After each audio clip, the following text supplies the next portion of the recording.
Commence primary ignition.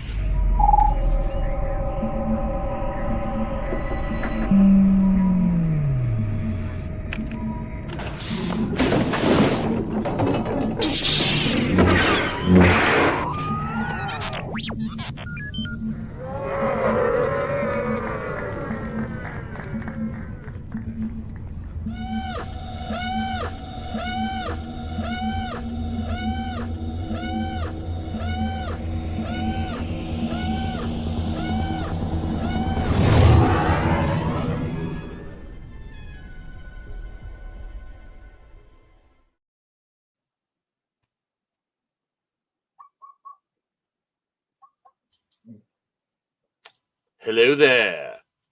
Hello, Dave. How are you? I am well. How about yourself, Mr. Notman? Swimming with bow-legged women. Excellent. As long as you were just swimming between their legs. So, a little bit of a reschedule, everybody, is I know we announced this and mentioned this, but we had mentioned on previous watch-alongs for movies that we are thankful for here that tonight was going to be Superman, but we had a really great opportunity to have the Pirate join us there, because the Pirate has taken the Pirate Tour, that they have gone and gone to Martha's Vineyard and actually visited filming locations in the entire town and things and stuff and junk about Jaws. So welcome, Mr. Notman. Thank you for coming on and doing this kind of reschedule so we could get your insights in this. Yeah, I really appreciate it. And sorry about the timing switch, but I'm away for a little while the next couple of weeks. So having visited Martha's Vineyard 2 weeks ago, I thought it would be apropos for us to have a great evening's watch along, a conversation about my recent visit to Martha's Vineyard. And by the way, if it wasn't for the virtual Cantina and my opportunity to present Brendan Wayne with his award 2 weeks ago, his induction into the virtual Cantina Hall of Fame, I wouldn't have had the opportunity to go to Martha's Vineyard. So essentially on the Friday night 2 weeks ago, I went to Providence with the gang, presented Brendan with his award, and then my wife and I said, Martha's Vineyard's literally just an hour away, so why not spend some of our weekend just reminiscing and experiencing some of the film locations, because it's the 50th anniversary of the Jaws movie. Oh, absolutely. This year, so it felt the right time to go. And I'm so happy that I went, because the vibe for the 50th anniversary of this movie is still going on and lingering in Martha's Vineyard. It really is. It's a big celebration down there, and understandably so. It's a big deal to the town and the local people that took part in the movie. So let me ask you this question: Is this like tour thing that you did? Like, is this available all the time? Is this a special thing for the 50th anniversary? Does it only happen, or were you just like roaming the place by yourself? What was up? Yeah. With that? That's a great question. So during the summer months, when they really did have a small convention, in Edgartown, in a local place where they do it pretty much every year, if not every other year. There's tours available, but I would say that I pretty much did the research myself, and I drove around the island and visited the sites by myself. They're really not difficult to find. They're not difficult to locate. They really aren't. It's a small island. It's only 17 miles wide.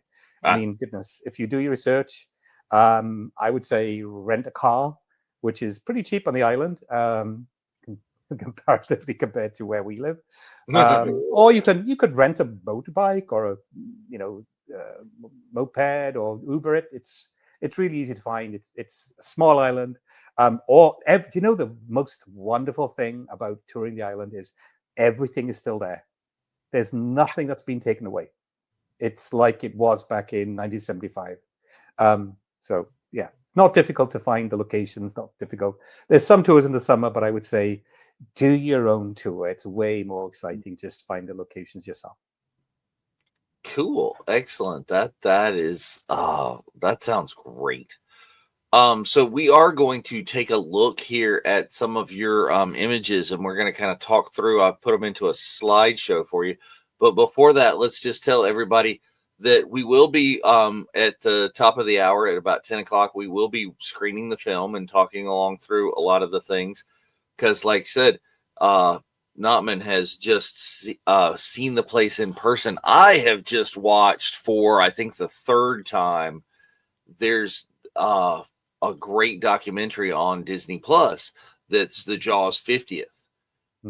So much information in there, and I love that. So we might actually like have some actual information tonight instead of just hammering along. So yeah, the fact that everything is there, I think, is super cool. It really is. I mean, nothing has changed. The only small thing, which is a production thing, is Quint's shack. Is not there. It's not there because it was built for the production. Yeah, it wasn't like a real place. It's like there's the real, you can visit the location of the real Top Gun bar that was used in the first movie, but by the second movie they invented the bar, and they just like the bar that's in that one that's like all bougie and on the beach. No, they just like built it. That was a prop. It didn't exist. Yeah. But I walked around, fictional Amity, which is called Edgartown. Yeah. And everything is still there. It's crazy that you can watch Brody walk out of his office, walk down the street to go to the hardware store to get signs and to make the signs, and every little detail of the fences are still there. That's amazing. Nothing has been removed. Certain the kids hadn't been karate chopping the fences. Come on. Oh yeah, but we'll take a look at that in just a sec. But everybody, go ahead and just be getting prepared. We're gonna watch the movie at 10 o'clock. The movie was allegedly on Netflix. All of them were supposed to have popped back on for the 50th anniversary, but I think it has gone away again. I think what I'm doing this evening is I have rented it on Amazon Prime. I think it's like a $379, $389 rental. So we'll have that, or if you've got the thing on DVD, just cue the thing up, and we'll have a timestamp over there at the time, and we can get close. I think we've all seen this movie enough times that it'll be pretty close. So let's roll on over and let's take a look at some of the slideshow. It may take me a second. Hang on. I know you might have to rent this movie, but honestly, it's really worth it because I'm going to give a lot of narrative to a lot of the scenes and really give you some deep insights into the movie in terms of not just what Spielberg says on the 50th anniversary documentary, but meeting some of the people that were a part of the production, locals that were actors, etc., talking to them. It's such cool stories. So, well, that's one of the things about the 50th documentary. I think they said there were like 8 or 9 actors that actually came from Hollywood in this entire film. Everybody else was local. Obviously Dreyfuss and Roy Scheider. Robert Shaw. What was the woman's name that played Ellen Brody? Lorraine Gary. Yes. But the vast majority of others, there were a couple of guys like the guy in the boat and a couple other things, but everybody else is local. So that's really cool. So let's take a look at some of your images. Let's see. I've got them. I think I've got them in the order that you sent them to me. So we'll see how that works out. All right. So where's this? This one I didn't overly recognize. This is a place it's the west side of Martha's Vineyard. It's called Akina Cliffs. Now, this is the scene where they have the promotional billboard that says "Welcome to Amity," and then it gets vandalized, and it says "Help Shark." So this is the scene where Hooper, at an argument with Mayor Vaughn, and Brody's trying to persuade him not to leave. Like, I'm going to line myself up with a guy. It's going to be a hot lunch. This is the rock, the actual rock that Hooper sits on while he's frustrated and looking at Mayor Vaughn drive away, where he says, this is going to be the best summer we've ever had, and those beaches will be open. That's the exact rock that he sat on with with the beaches and the coast in the background. So that sign was literally just my side of those two benches. That's Oh, where that whole excellent. scene happened.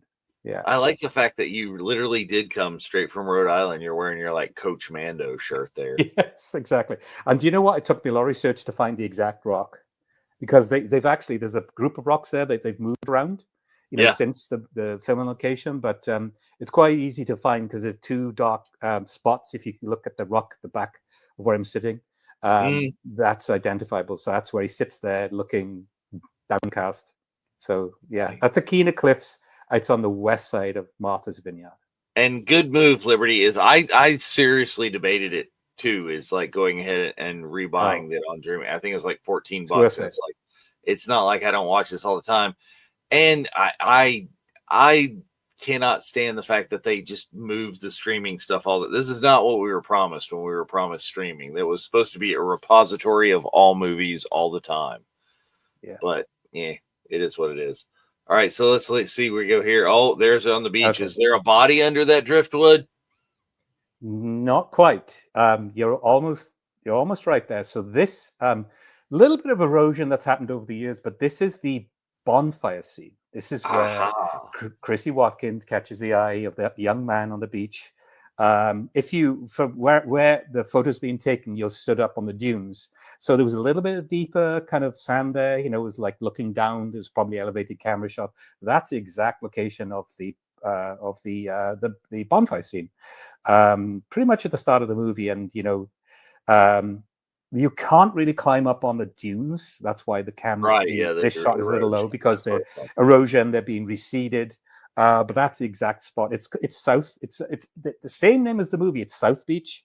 That's drunk dude. He's not drunk. He's not drunk. Yeah, I'm coming. I'm not drunk. I can swim. I just can't undress myself. There you go. That's that scene. So there's a road that runs parallel to this beach. And when I was on the ferry over to Martha's Vineyard, I met a family from Arizona that were sadly their father had passed away, and they were scattering the ashes on South Beach. And she said, we watched those scenes being filmed. There's a little road behind, and we would sneak over the dunes and peek over and watch all those scenes being shot, particularly the bonfire scene. Yeah. So I think a lot of that happened. Is there a lot of stories about, when they're trying to like make the shark work in the inlet lagoon, where like people in all their boats are like all the locals are cruising around. Yeah. So that was a cool place to really easy to identify, but it was such a thrill to be there. Really iconic. And then here we go. Yeah. So again, this is back at Akina Cliffs. If you remember, this is a very odd part of the movie when Brody leaves his home, and he gives the kids are playing on the swings outside. He says, "Don't play on them; they're dangerous." And he backs out of the driveway, and then he drives along past that sign, right, that says "Welcome to Amity." That's in Akina Cliffs. This is where you see Brody drive, and that lighthouse, the Gay Head Lighthouse, is still there. It's moved a little bit. If you look to the left of me, there's a little driveway opening. It was there, but with erosion, they moved it to the right. But it's still, if you look at that opening scene of Brody driving the yellow truck from his home across, to the beach to find out what's going on, that's that scene. So although the Welcome to Amity sign was there, that's where he drives past that lighthouse. So. Sweet. Then here we go. I bet I know what this one is. Back to South Beach. Yep, that's the exact fence that Chrissy Watkins ran along to jump into the ocean to swim. We're going swimming.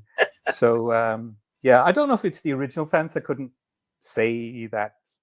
Right. I mean, that for that to have survived since the 70s, but I love the fact that it is still kind of janky and like partially on and stuff like you see in the opening scenes of the movie. Exactly. And so the other side of the fence is the exact spot that she ran along. Susan Backline was the actress at the time. She ran along there. But interestingly enough, and I hope we'll go to the photo in a minute, that is not where she actually entered the ocean.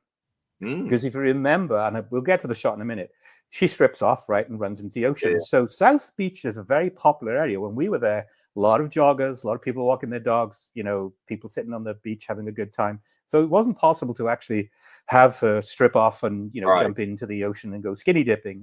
So they filmed that at Cow Beach, which is a little further, let me think, west of that beach. So yeah, but that's the area she ran along. Well, and what people may not realize is it's a little bit of 70s movie magic, which is that was not shot in the middle of the night. You know what I'm saying? Is they would have that's a filter. They were shooting this in daylight because there was no budget for this movie. Yeah. So exactly. That scene where you see her silhouette, run to the ocean and jump in and swim away.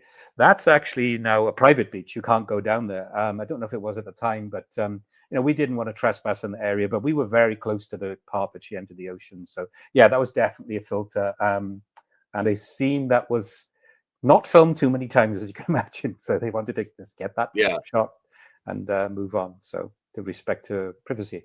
So this is great. This is actually about 50 feet. So I'm stood at the area where the bonfire scene takes place.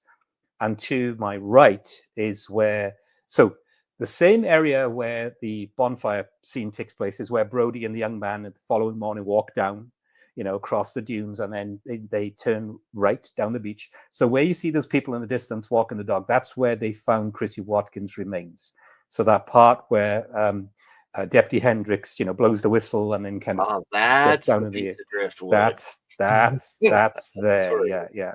That's to the right and about maybe 100 foot away there. So that's where they find the remains, and so that's where Brody looks out to the ocean and they're like, "What on earth's happened?"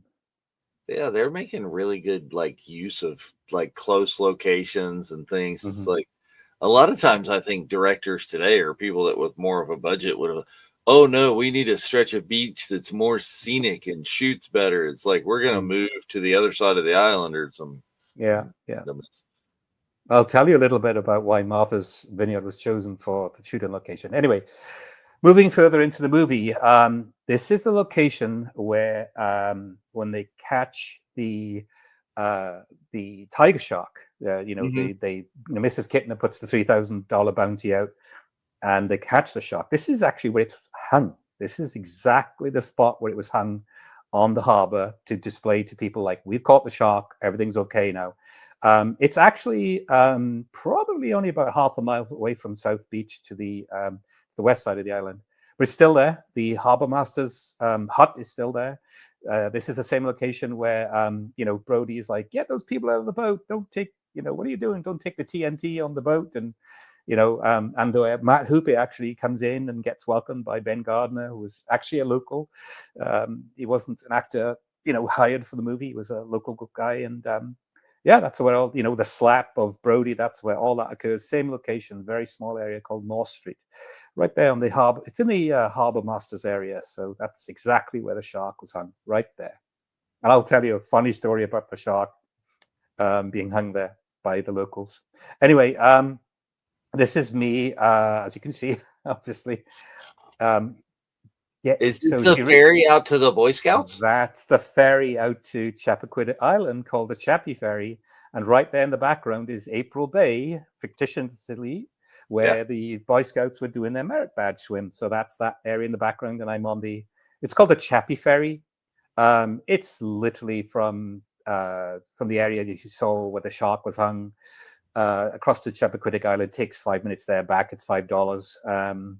But yeah, you can walk on as a like a walk-on passenger, and for $5 there and back. And that's the area where Brody is stood, and Mayor Vaughn, the medical examiner, and everybody else comes onto the boat and says, you say.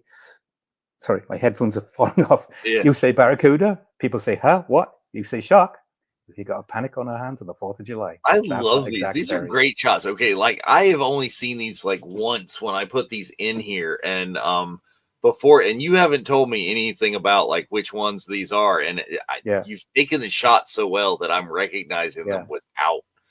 Yeah, I like that. That's the lighthouse in the background. That's April Bay. Yeah, great moment. Okay, so this is the return from Chappaquiddick. It's called Chappie Ferry. So you see where that black vehicle is to the right of me. That's where Brody was parked before he, drove onto the ferry, as well as the mayor. That's the street they drive down in the sedan, get on the ferry. Now, that building in the background, that has significance. Now, that is called, it's an art gallery called, and I forget the name of it. It'll come up in my memory in a second. Oh, gosh, I'll forget it. But anyway, it's an art gallery. Yeah. And basically, it'll come to me in a minute. But anyway, it's basically, they modeled that building on Quint's shack. That's the significance of that. Not only is this the shoot in location of where they get onto the ferry to go and rescue the Boy Scouts, that is the actual building the production team modeled the shack on, so they could yeah. Well, I imagine they would not want to start boiling shark jaws in an art gallery. They had to exactly do something about that. But I mean, this is all, and the fact that all this stuff hasn't changed and it's all still there, that's some still of the there. charm and why Spielberg chose Martha's Vineyard to begin with. Is it was a place that already seemed timeless. Exactly. Because it's called the Old Sculpin Gallery. Sorry, my memory evaded me. The Old Sculpin Gallery. Yeah, and it's still the same. If you look at the movie tonight, it's the same. You will not see anything different. See, there you go. Liberty's got it. The Old Sculpin Gallery. Thank you, Liberty. Old Sculpin Gallery. All right. What else we got here? Oh, yeah. So do you recognize that? What do you think that is? Is that the dock where they put Brody's son's boat in? Correct. Get out of the boat. Michael, Nice. I told you, get out of the boat. That's actually a dock that's it is actually attached to the home that the Brodys lived in. It's, if you drive past the house, the location of that scene, that's to the left. So you could basically walk maybe 100 feet to the house, to the left of the house, and it's right there. That's the exact dock that Michael sat in his boat, and he's in his boat. He's not going out in the ocean. And then she sees Michael, the pictures in the book. It's like, did you hear your father? Get out of the boat now! That's that dock. Yeah, that's it. It hasn't changed. Look at it. I mean, it's a bit beat up, but it's pretty. I think I don't know if those caps were on it originally. Right? Yeah, probably not the caps. There's a little bit of improvement, but that's it. And that's located not so. Amity is Edgartown on the southeast of the island. That's on the northeast of the island, in a place that will come to me in a minute. It's called something Haven. Martha's Haven. Sorry. So, it's in the northeast of the island, nowhere near the south of the island. Oh, so they did do a little bit of the cheating. They scouted locations, and they was like, okay, we had to go over there, and it works. Yeah, exactly. We didn't have no fancy little caps to keep the poles from rotting back then. No, the 70s. Yeah. All right, that was great. It was great, to do that. So that's back to. So this is Joseph Sylvia Beach. If you remember the scene where Brody and the local townsfolk are on the beach, and Mervyn comes up and says, the cabanas, the music's playing, and Mervyn says, why go in the ocean? Go in the ocean, and the kids of the Carbot Finn and Alex Kittner. That's Joseph Sylvia Beach.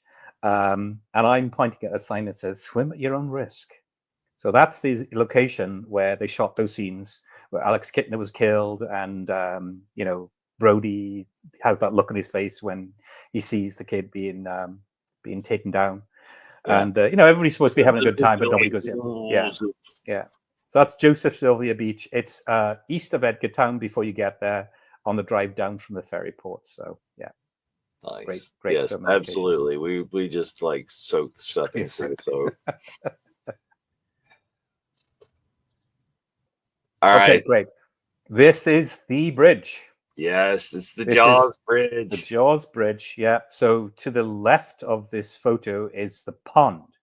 Sorry, I beg your pardon. To the left of this photo is the ocean where the beach scene. So yeah, so looking at the rocks to the left of the photo is, we walk along those rocks, you go down to the exact location I was standing at, which is Joseph Sylvia Beach, where they filmed the Alex Kittner, situation and all that. So this is the rocks that Brody runs along when.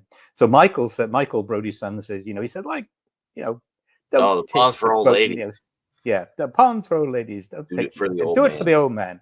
So this is where they actually walk the boat along the stretch of sand. You can see to the right this photo, up onto the bridge and to the pond. So the pond is underneath there. So I'm looking into the pond rather than out to the ocean, which you see is one of those iconic scenes in Jaws. And that's my wife, Caroline, up there.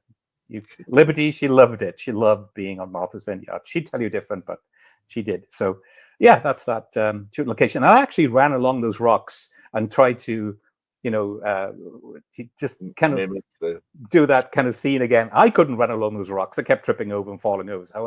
How on earth Roy Scheider run along those rocks? Roy Scheider was not. He was a young man at that point. He was very fit, very athletic for his age at that time. So that's the Jaws Bridge.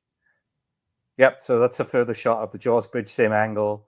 That's the rocks that he runs along, then the sand where Michael and his friends take the boat into the pond, which is the other side of the bridge as we look at it. Yeah. So is that an automotive bridge? Is that just a walking bridge? Yes. No. Yep. It's automotive, and it's when you walk onto the bridge, you park your car, walk onto the bridge. It says no jumping off the bridge. Yeah, because I've seen a lot of people that do that. Yeah, it's a tradition all year round, where it not just because of Jaws, where people just leap off the bridge just for fun, to say that they've done it. So yeah, and it's actually really shallow.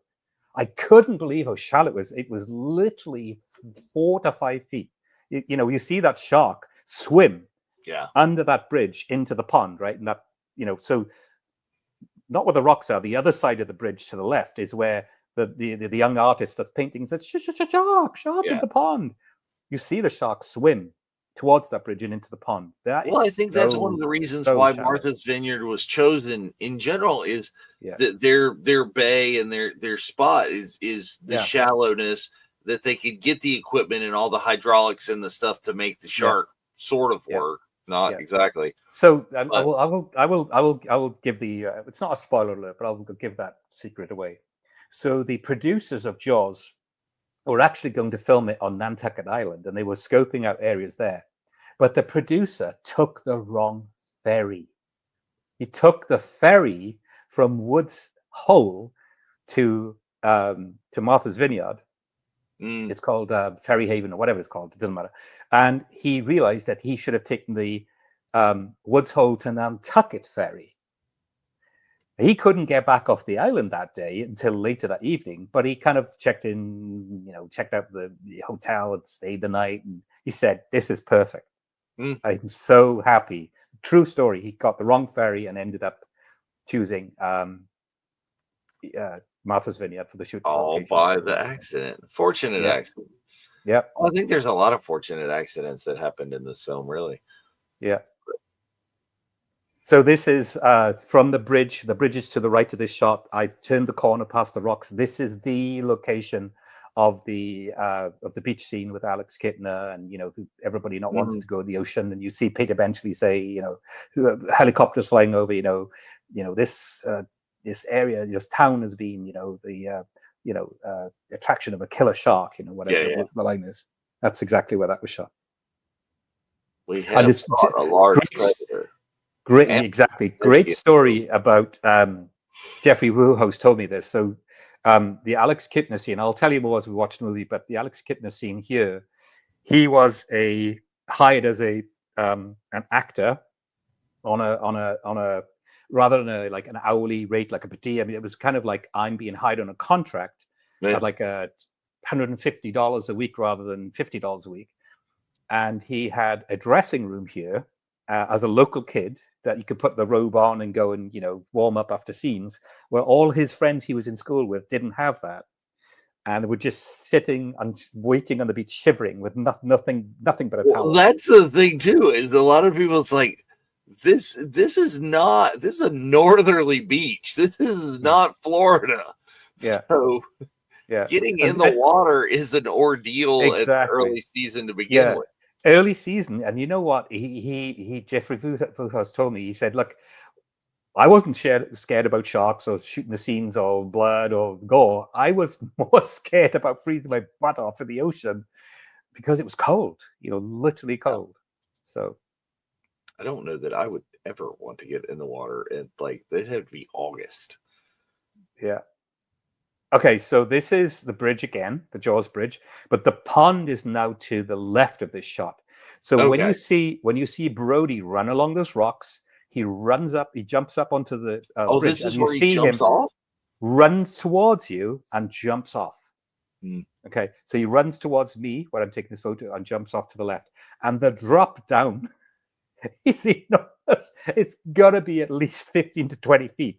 So what I'm thinking happened is either the bridge has been reconstructed or there's been erosion where, the sand has sunk. But that is a long drop. There was no way that it was like that in 1975. So that's a shot of Brody running towards us. There's where the budget of the movie, they brought in a couple of dump trucks full of sand just so. Yeah, probably. And that's where he jumps off to the left. Again, now, so this is the Jaws Bridge. So I tried to recreate, this is the pond to the left, that's the ocean to the right underneath the bridge. So I was trying to recreate that iconic shot, where the shark swims out of the pond, leaving Michael traumatized and in shock. And Brody looks out to the ocean, you hear that dramatic kind of music.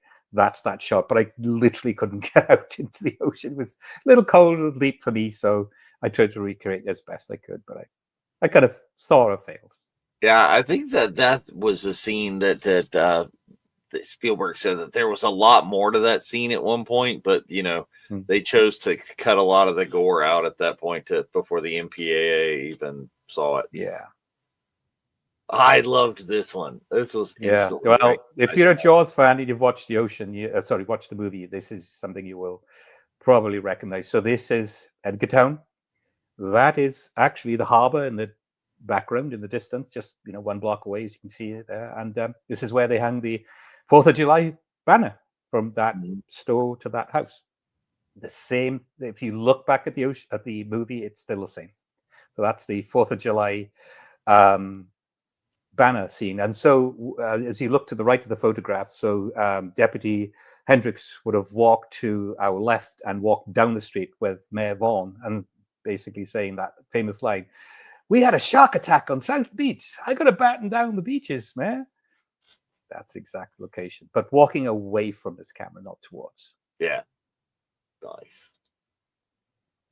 Yeah, so this is back to the same area where the shark was hung, from the bounty that Mrs. Kittner put out for $3,000. So behind the photographer is the area where they hung the shark. Behind me, it's the same area where Matt Hooper is greeted by Ben Gardner.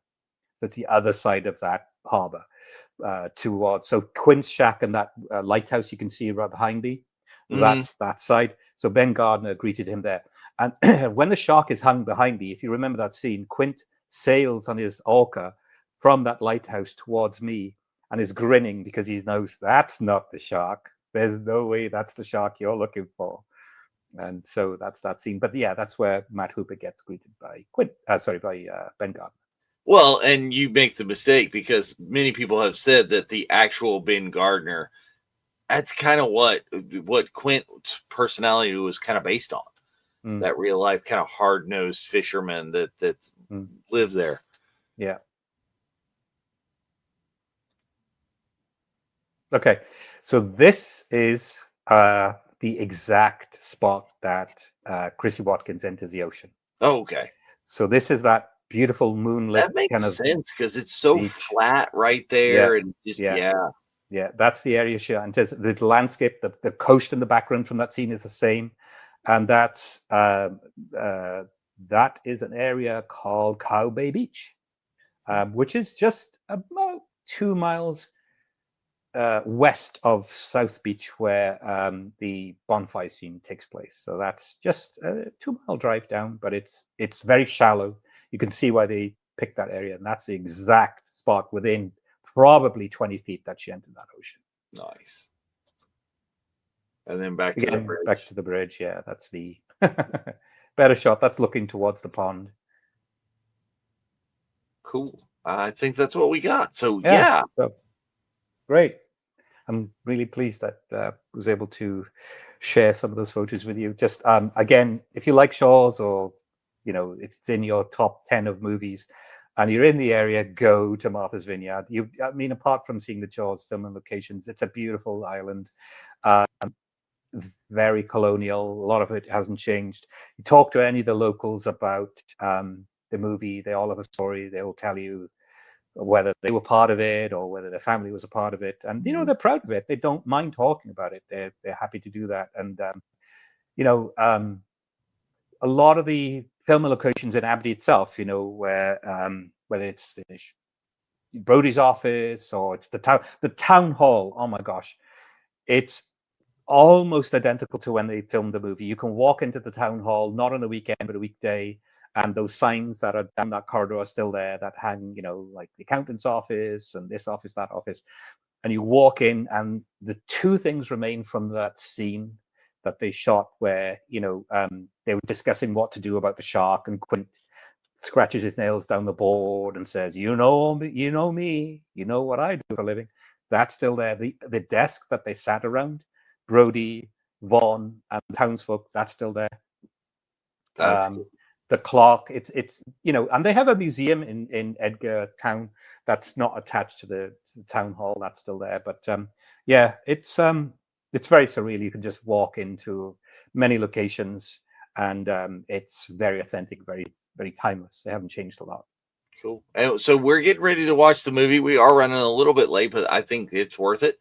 I just wanted to remind everybody, like, here's one of the real reasons, like, where how this ties in, other than it's a movie we're thankful for, it's an amazing movie, is this ad right here. Okay. Is Dear George, last week Star Wars moved ahead of Jaws in domestic film rentals. Hyperspace Performance Package really did the trick. Congratulations. This is a full page ad that I think was taken out in the New York Times by Steven Spielberg, and just kind of this mock-up, this pre-photoshopped like made up scene, because Jaws really kind of opened up, changed the movies, right? Is it changed and created the summer blockbuster? I don't think necessarily that Star Wars would have been released in May as famously as it was had Jaws not had the success that it had in the before. Yeah. And if you think about I know we've got to get running on the movie, but if you think about the timeline between what I call, the significant movies, the movies that we love as we're watching tonight.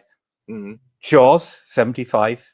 Yes. And then you had Close Encounters, then Star Wars in that order. And that would, to me, that changed cinema history for good.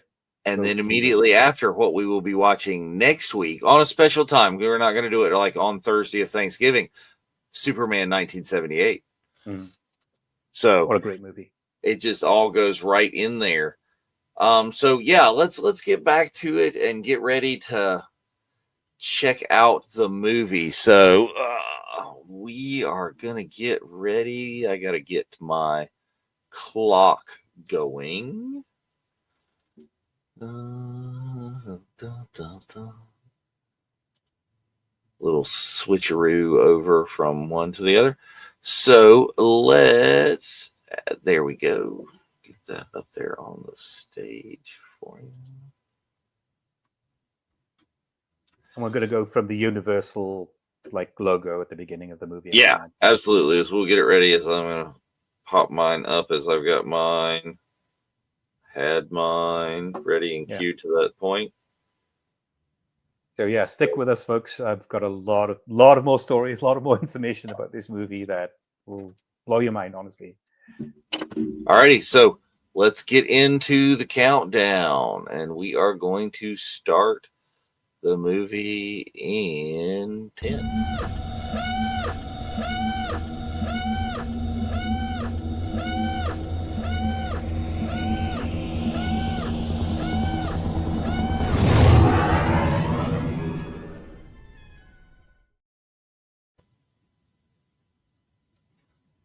All right, here we are.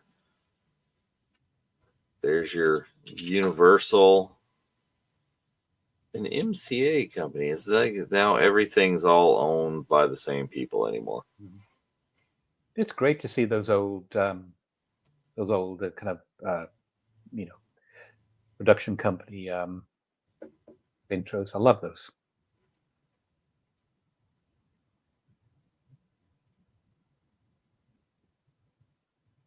And immediately you get the John Williams theme. Yeah.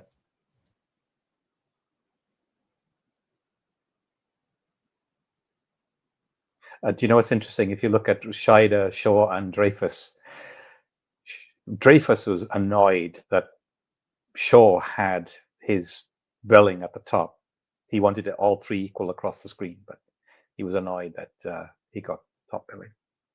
Well, that's a little ridiculous at that point in his career, right? You know, Dreyfus didn't have the experience that Robert Shaw had at that point. But interestingly enough, there's Verna Fields. I'll tell you a story about Verna Fields in a minute. But Susan Backlund had star billing. I mean, she was in the movie for less than 3 minutes, but she was in the top 6 or 8. Yeah.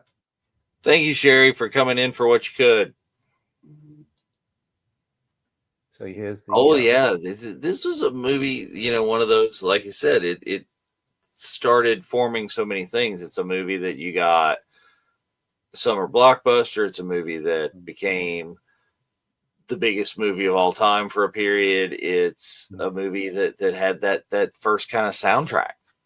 Yeah.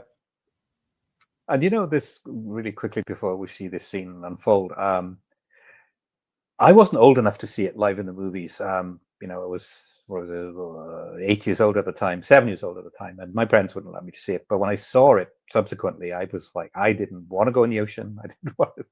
So that's the scene I showed you earlier on. That's where the bonfire scene happens, and you a bit of erosion, but it's pretty much the same.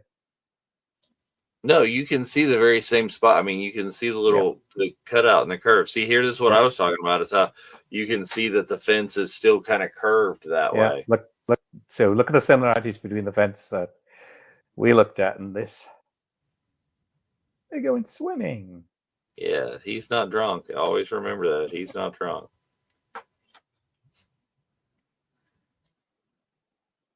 So again, this is South Beach, just not far from Edgartown, maybe 2 miles. And then, as you see, Chrissy Watkins just run down. Well, he falls down there. But there's that scene. That's the exact place. Cowboy Beach. Yeah, just like so flat and calm that you see there.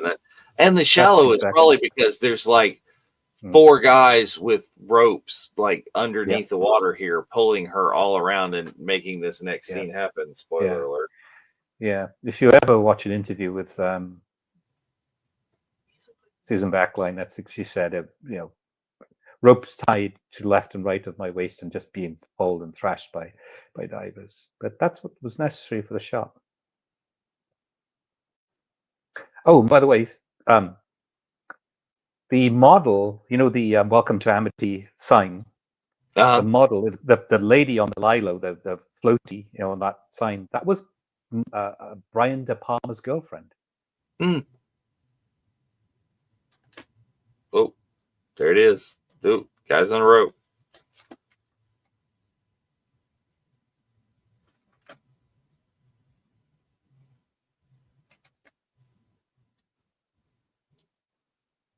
Now, you know, we've had a little bit more of like horror movies there. I'm sure there's more things that are gore, but this is scary as heck. This is still that, don't want to go in the water because just, For me, the part exactly. where Liberty is like, didn't want to go in the pool, didn't want to go to the bathtub. You're like, what? So this is the terrifying part for me, where she hangs on to the boy, whatever it is, and then just like, oh God, please help me, and then just gets dragged straight down. Like, no, and then it's not just, it just goes. Gone. Whew.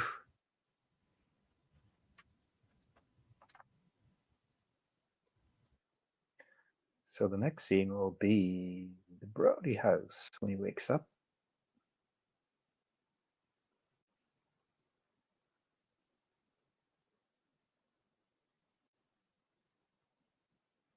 So we move from South Beach to the north of the island. And this is East Chop Drive, which is Brody House. It's changed a lot. It's been remodeled, but the structure's still there. The garage is still there, the main house, but they've really remodeled it, new roof, new everything. But that's the exact place. Well, yeah. I mean, if they, I can't imagine that they didn't know in time to like keep this a time capsule to that, because that house in 1970s like that was probably worth like $70,000-$80,000. Today it's probably worth like $3 million. Yeah. So this is the northeast of the island, nowhere near the beaches, nowhere near Edgartown. It's only 15-20 minute drive away, but oh gosh, now these two characters, if you didn't know this is why I said hang on. Those kids, Brody's kids, the Michael and the younger kids, are actually local boys. They're not real actors. They're Jonathan and Stephen So, and they lived on the island, were chosen as young actors as young folk to act as or appear as Brody's kids. And I'll tell you a funny story about both of these kids in a second.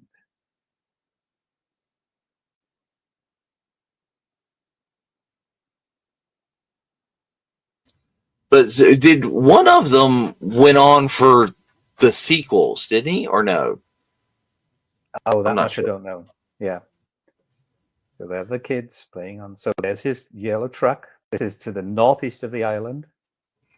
East Chop Drive, which is near Ferry Haven. It's really close to the ferry port where you get ferry across. So he backs out. That's been remodeled, but it's it's all pretty much still there. The fence, no fence now. It's open, and so you see Brody drive away, and the next shot you see is that's IYKYK Cliffs. So you remember see the shot of the lighthouse in the background. There it is. There you go. There's the same. That's the Gay Head Lighthouse. That's the sign. So that is to the west of the island. It's like you say, flip-flopping all around just to get great shots. So this is back on South Beach, which is just near Edgartown, which is fictitiously Amity.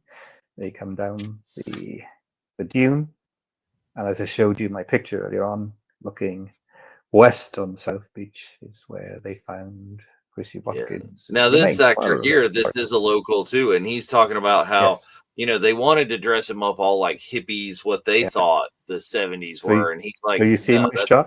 This is how I dress. Yeah. See my shot? That was the exact shot of that. Oh beach. Yeah.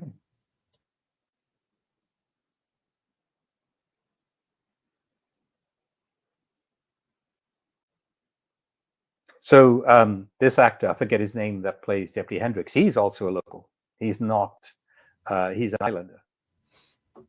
So is he retired there? Do we know? Does he just kind of hang around some of the spots and go? Yeah, I don't know whether he still lives on the island. I know Jeffrey Verhoos, Alex Kittner does. And, so he runs a sandwich place there, doesn't he? No, he manages a bar restaurant called the Harbor Inn, which is right there in Edgartown. It's right by the Chappie Ferry. But didn't somebody tell me that there is like an Alex Kittner sandwich that they have at that place? Yes. The Alex Kittner. Yes, you're right. It's a burger or something. Yeah, it's definitely on the menu. Nice. See, they're karate and the picket fences. That's what they do. Yeah. And when you actually look at this report, he spells something wrong. When they do the close-up of Shark Attack, he spelled something wrong. They go coroner's office instead of coroner's office. The coroner's office. So he's filling out the report and he says Shark Attack, coroner's office instead of coroner's office. So then this is again filmed in Edgartown. Yeah. That building still remains. It's actually a bank now. It's a bank. That's the interior scenes, and then he comes So out. So that's this all like, I mean, not because of Jaws, but is this like a historical area and that's why everything's just stayed the same, or is it just that? No. So you see that if you so the 500 is still there. The Japanese pagoda is still there. The big tree. That's the I forget the name. That's a hotel called the Christopher Hotel, where the Amity Gazette is. He's walking past. He walks down. The bike area is the rental area is still there, but it's empty. There you go. See, that's what you recognize. Yeah. And there, so they didn't have the little crosses. That it was only like the lines, not the other way. Yeah. So this hardware store is now a restaurant called something Port. It'll come to me in a minute. And they really don't like people shooting in there. And by the way, if you ever visit the island, most of the restaurants are closed. So that's the 4th of July banner scene I was telling you about. That's a bank opposite. And so I was taking the shot to the, in the middle of the street to the left of where this scene took place. But all of you are right. So a lot of those houses in the background there, they're all very historical houses, usually bought by captains back in the early 1800s. And they're, historical things. So again, this is a scene. So you see the boy that's drumming with the red shirt on? Yeah. That's Alex Kittner. So multiple, So there's the old Sculpin Gallery in the background. There's the Chappie Ferry. There's April Bay with the kids. So here they come. You see there's the old Sculpin Gallery in the background. The car comes on the ferry. Brody's taking a smoke. And those boxes, you see the blue boxes to the right and left of the car. You're only allowed to sit on those. You can't stand and wave your camera around. You have to sit down. And that ferry takes about 3 cars, nothing more. Okay. But all the houses and the fences around that area are still exact the same. Really haven't changed much. Liquor paint maybe, but that's about it. I love the way that Mayor Vaughn is wearing an anchor jacket. Yes. Okay. I will die on this hill that the true villain of this is the mayor. It's not the shark. It's the bureaucracy. Yeah.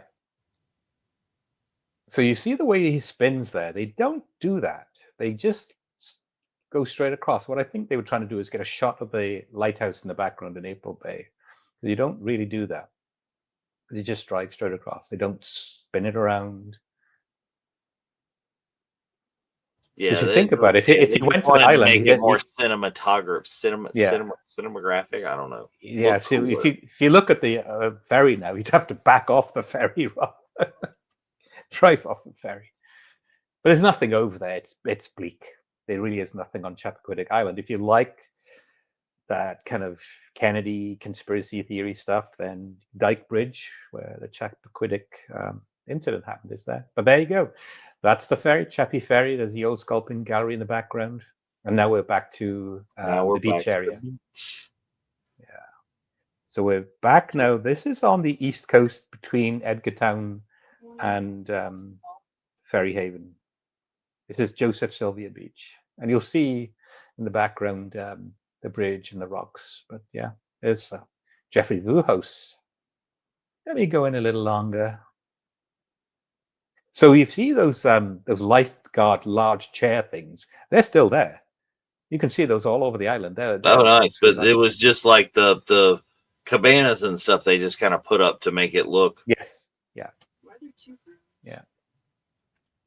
And David, this is your favorite part. This is what most people don't know, the second Jaws victim, the shark victim. It's not Chrissy Watkins and then Alex Kittner. It's Pipit. Right. It's Pipit. It's hard to tell whether it's because of this guy's accent. Is he saying Pipit or is he saying Pippin? I think it's Pippin. I think it's hard to say. I don't know. It's hard to say. Yeah, that beach is right there. What really odd about this scene is right behind Brody is a major road. And you would never have thought of this with this, looks very tranquil, beach in the middle of nowhere, but there's a major road behind them. And when we were shooting, we were taking photographs there. You could hear the traffic noise a lot. Bad hat, Harry. Yes.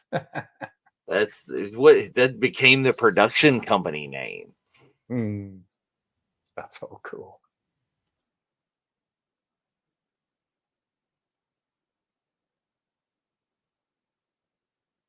You can see Brody just doesn't care about the conversation. He's like, I just want to see what's going on out there. Do you know how long it took to film the Alex Kintner scene? 5 days. 5 days. Well, they were having problems with the shark, right? They just, No. So what was happening was with the Alex Kintner scene, they told him to just duck under the water and hold his breath, but then his arm would be in one scene and his head would be in one scene and leg would be in scene. So then they decided that they would do what they did with Chrissy Watkins. They put 2 divers underneath and yank him under. Yeah. Some bad hat. But my overriding memory is just him saying how cold it was. So all of those kids swimming in the ocean towards him in that scene are all his school friends.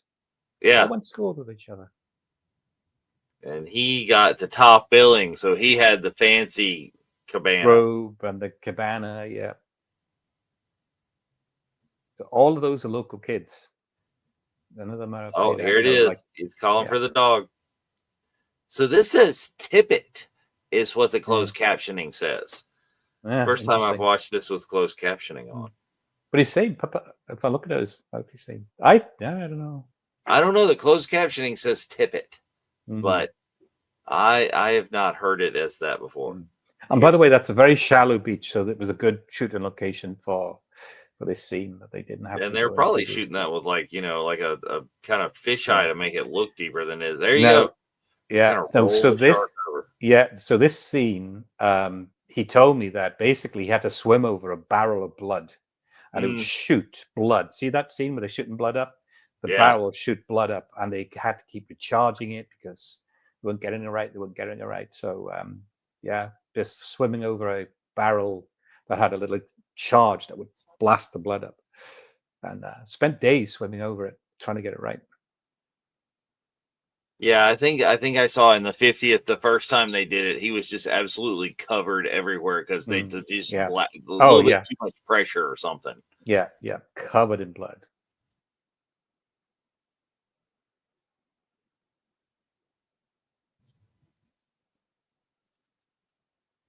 So fun story that I heard was that the zoom in Liberty, that's just definitely that's the what's going on.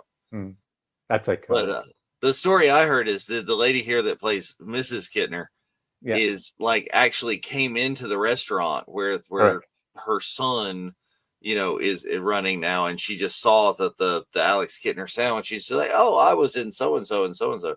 And then they're like, what? He works here. He's in the back. And they go get him, reunion, whole thing. Yep. So this is the town hall. That's still there. She was, it's Lee Thierry, her name was. And she was quite a prominent Broadway actor. She used to act a lot in New York, Broadway. And so that's the desk. You see the desk there? Yeah. That's still there. That is a very that still has those little dividers. Architectural style there. Yeah, and the clock behind the chalkboard, that's still there. They've kind of repositioned the location offices a little bit, but it's it's pretty much still as it was. It's a little set back further, but that scene behind the desk through the window, it's still the same windows. So I wonder where did Quint get the time to actually chalk the shot on the board? Casualties. So all of these people are locals. The only one there is Brody and the mayor, right? Those are the only. Correct. Yes, all locals. Everybody in the that was billed in the opening scenes were all paid actors, not local.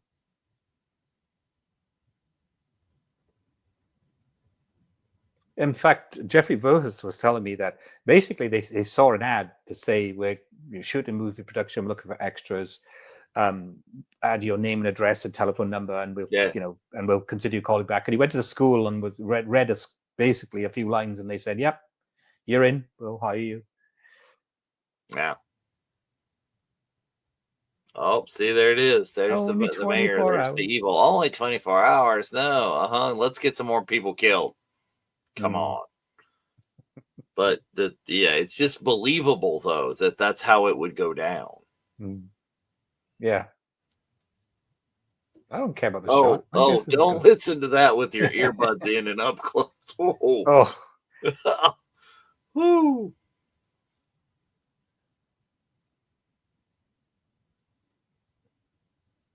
I just love the way he just chomps on that little cracker. Yeah. Oh, no, me. You know what I do for a living?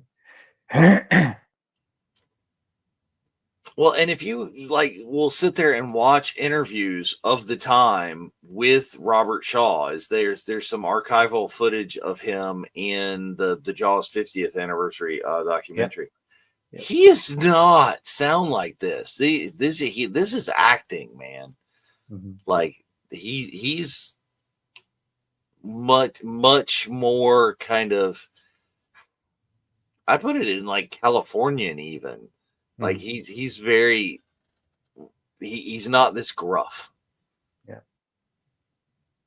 So the guy that's his assistant, the one with the dog, that's a local guy as well. He's a local actor. Well, not even an actor, just a local fisherman that was just picked to, be in a few scenes with him.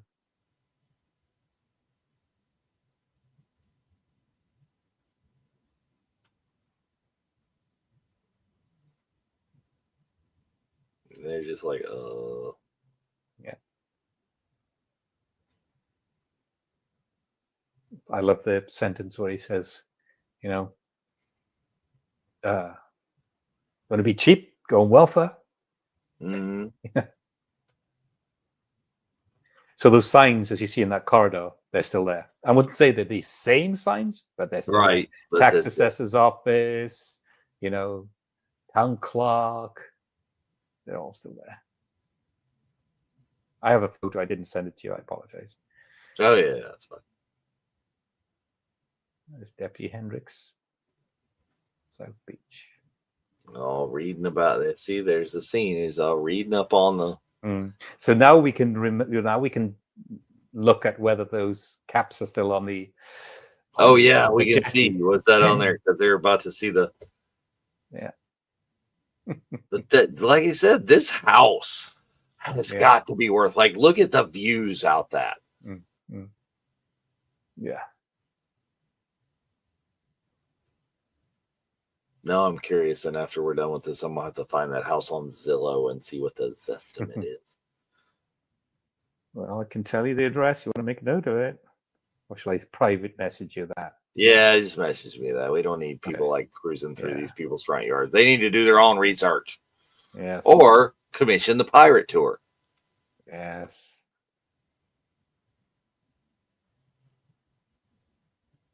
All right, here's the scene coming. Oh no. He loves it. It's probably a similar shot. Aha! No caps. No caps.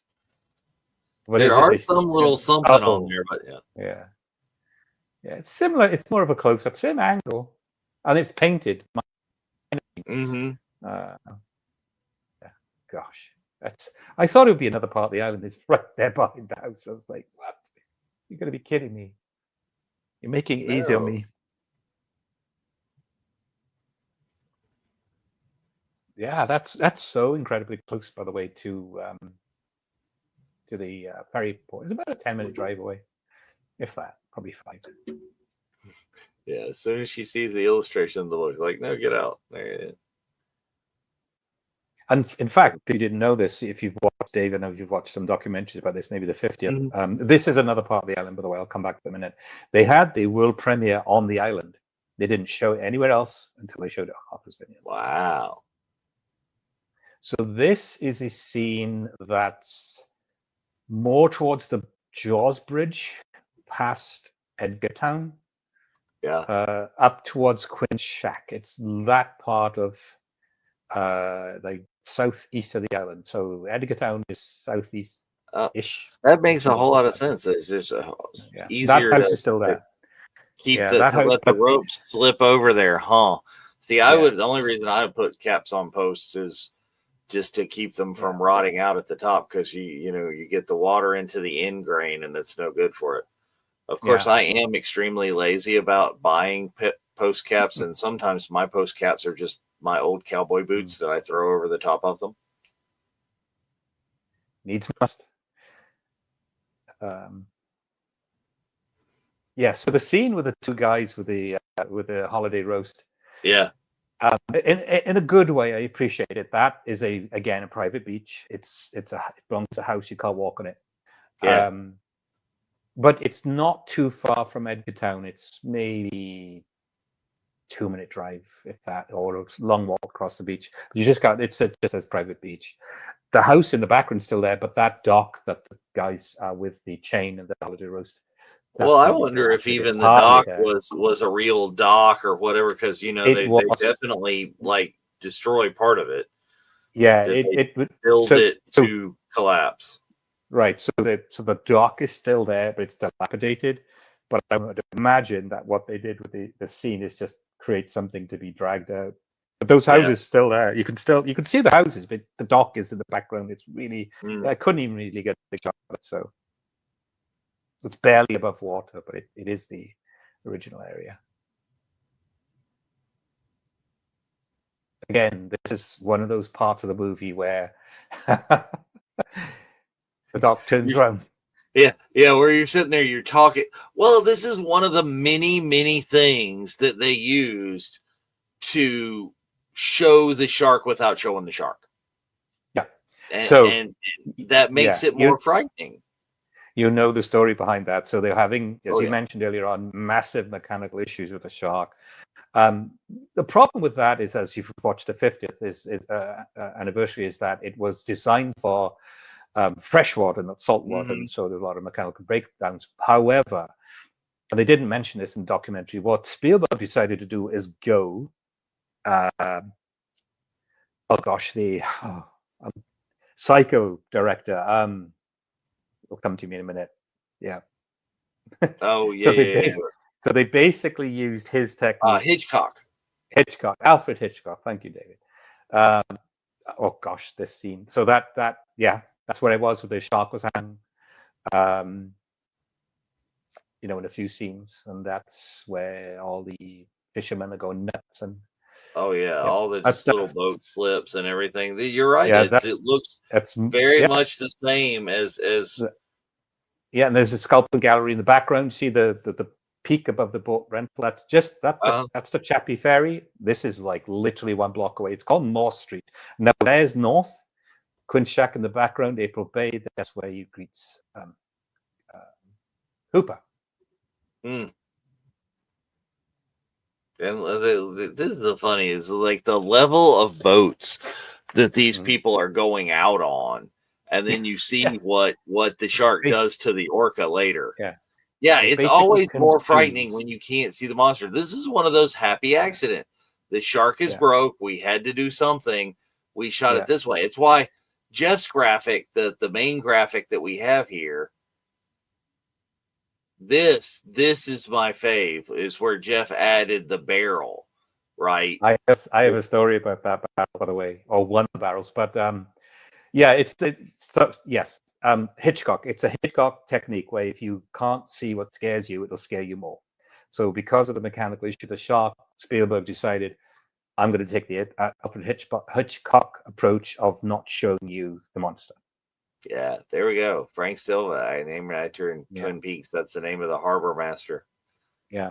Now that hut is no longer there. The harbor master hut, where he's now right now, it's been demolished. You can see the part around where it was built, but it's been moved to the left of this scene. Yes, we know the name of the shark. We have not revealed the name of the shark yet.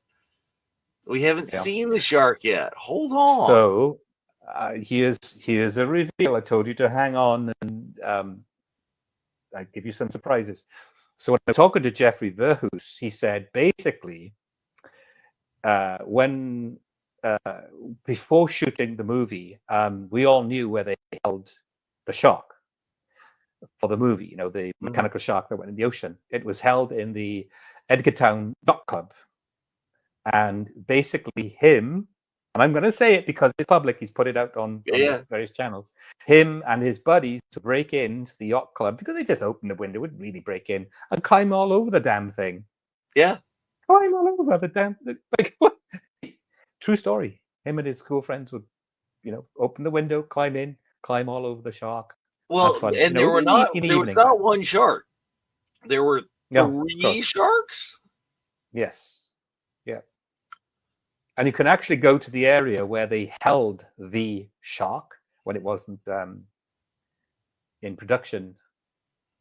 So if you look at, there's a scene there with a beer can now, which I'll tell you about in a short while.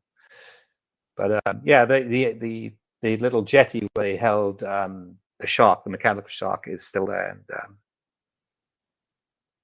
yeah, is exactly. Hooper is a favorite character, even though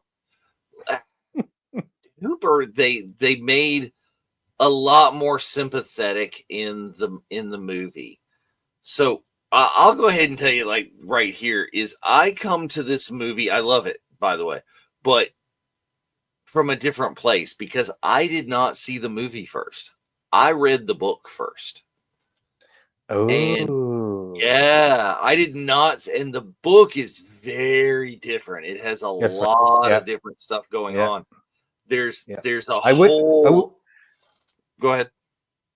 No, I was going to say I wish I did that. There's a did whole the same with the Shining. I wish, that happens between Ellen Brody and Hooper in there, and it's just the Hooper connection in the books is that's why he's just sketchy.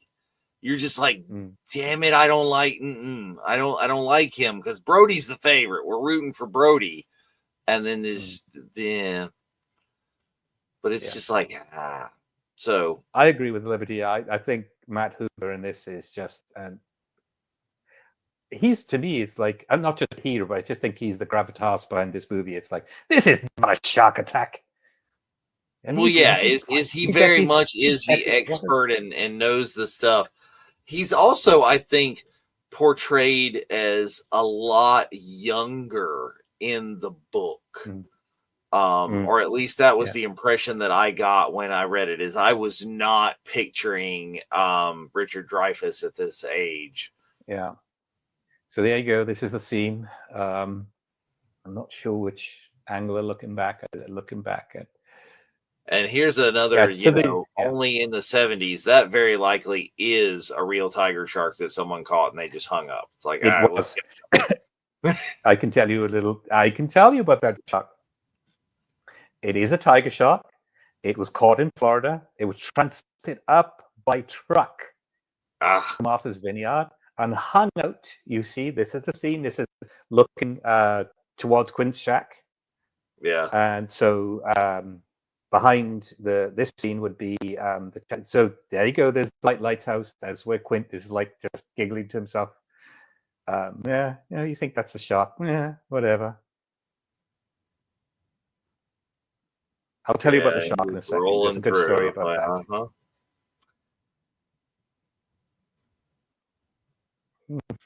that. That's April Bay. Chappie Ferry was, there you go. So I was looking south towards South Beach, down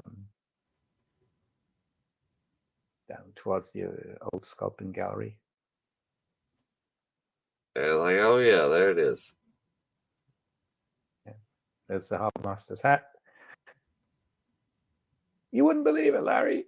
God, what kind of shot? So this is where I had my photo taken, right there, looking back towards the town. Nice. Tiger shark. There you go. So that's where it is. There's your stuff your friggin' head in there, man. Yeah. I want one of Mayor Vaughan's jackets. You know, that kind of beautiful kind of old striped jacket. Well, and he's wearing like the pink shirt underneath it with the black. It's very Yeah. He's a fashionista, man. He was rocking it back in the 70s. Well, and he's wearing a different suit in like every time you see him.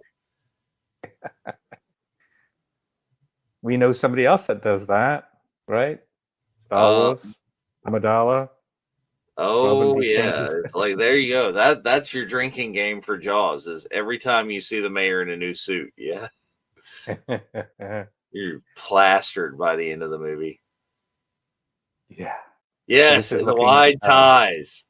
And yeah, Hooper kind of was the new nerd hero, and like I said, way more sympathetic in the movie than the book, and that's why.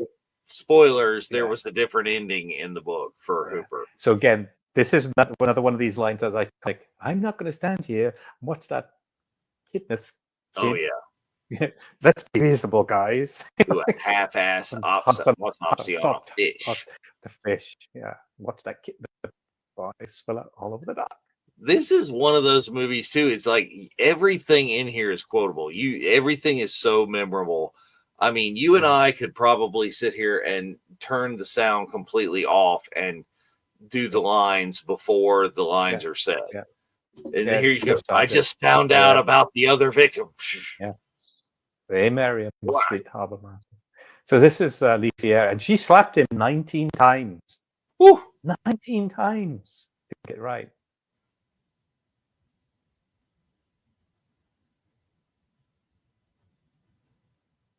And see, Brody is so sympathetic because he's just taking it. Brody's not sitting there like throwing the mayor out to dry. It's like, yeah, I wanted to do something, lady, but it's that mayor dude over there that just stopped the whole thing. He's just like taking it. He dies on his own because he takes it to heart. He is upset about that happening. Yeah. She sadly passed away. I think 2022. Lee Fieri. But a very renowned Broadway actor. Well, there was a big this past summer, wasn't it? For the 50th, there was a huge con in town in Martha's Vineyard where like all the surviving members, like all of them were back, I think. Yeah, the Harbor Inn where I was, and they have a back room there that has extraordinary memorabilia. A lot of stuff signed by the original actors that are hung on the walls. It's just mind blowing. But anyway, so let me quickly tell you. So about that shark, it's a real shark. It's a tiger shark. It's from Florida, caught in Florida. It was trucked up, and Jeffrey Verhulst said that stunk the island up. It was hung there for at least 2 weeks. Stunk the island up, and the local fishermen, who were tuna fishermen, would catch, bring in their catch, and they would, get the fish and prepare the fish for being sold, and they used to throw it on Steven Spielberg's office front lawn because they didn't like what he was doing. But Jeffrey Verhulst said he was in school, he could smell the shark from the school. It's the entire other true story.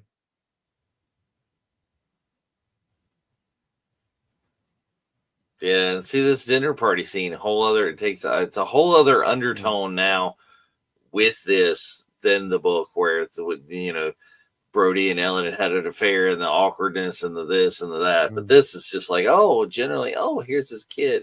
He's coming in and he's hungry because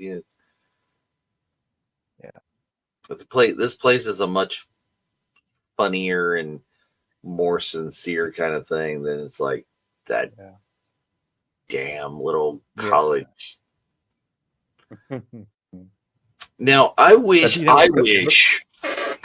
Well, we'll get to this a little bit later. I wish there was a little bit more backstory on Brody in the movie. You get a lot more backstory on why he's there from the book. That's true. All we know about him is that he's scared of the water because he sits in his car on the ferry to the mainland. And he was a cop in New York. That's all we really know. Well, we do get a little bit when they're in the comparing the scars scene. Yeah. Get a little bit more, a little bit, just a little taste. Yeah. This is, again, silly little line. Is your husband home? Yes, I'd really like to talk to him. So would I. Yeah. That's so amusing. Well, that's some of the things that like make it real. You're like, it's one of those days. Yeah.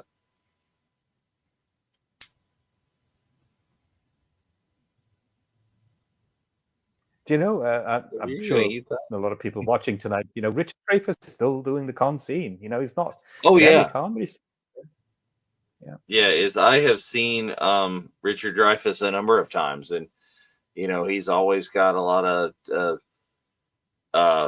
Jaws 8x10s to sign on there. He's got a lot of other stuff because Richard Dreyfuss became just a tremendous actor. Mr. Holland's Opus, of course. Yeah. Was he in Close Encounters? Close Encounters. Yeah. Oh gosh, he was played in the 90s. You remember that?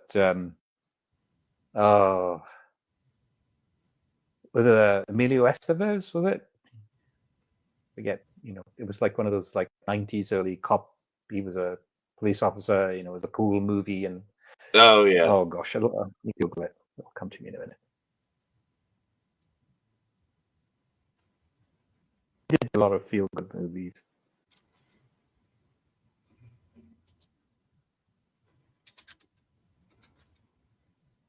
But yeah, see, he American only Graffiti. this one is you get Roy Scheider back for other ones, but this is all you get for. How could we have forgot American Graffiti? Yeah, how could we have forgotten? Oh yeah, Graffiti? And it was Stakeout. That was the cop movie he was in the early 90s.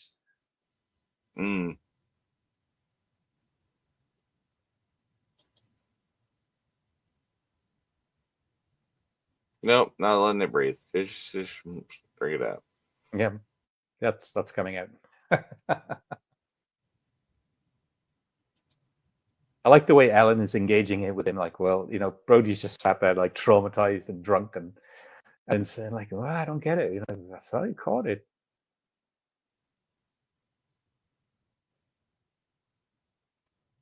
And I love the way that Brody references at least twice in this movie, maybe the book as well. Dreyfuss. Sorry, Hooper says to Dreyfuss. Sorry, Hooper says to Brody, "You're going to be the only sane man on this island." Yeah. Close Encounters, Mr. Holland's Opus, Jaws, The Goodbye Girl. Oh, he's got always movie that's just coming out. Always, yes, Into the Deep, which I'm imagining is a new movie, 2025 movie here, that would be coming out that at least appears to be shark related. Let's see what this is about. Oh yes. Pirates on the hunt for sunken drugs kidnap a boat full of tourists and force them to dive into shark-infested waters. Richard Dreyfuss is going to be in that, or is in that. I don't know if it's out yet or not.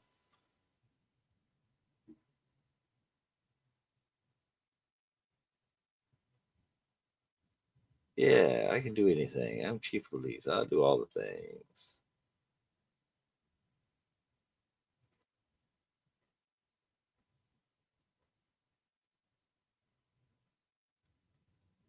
He was in Piranha 3D. Oh, there you go.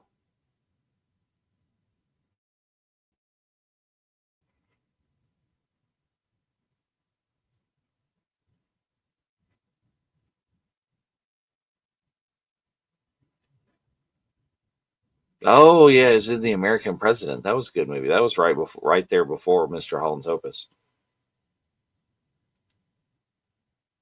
Lincoln, lots of different things. Always, Let It Ride, Moon to River, Stakeout, Down and Out in Beverly Hills. Come on, how do we even forget that? So many things from Richard Dreyfuss. We appear to have lost the pirate for the moment. We'll see how that works and how we get him back there. But oh yeah, let's see. There he is. What about Bob? Yes. What about Bob? And it's like, yeah, come on. See, this is the whole thing. Like I said, we got to call the beach, close the beach, call the mayor. You would think, but no.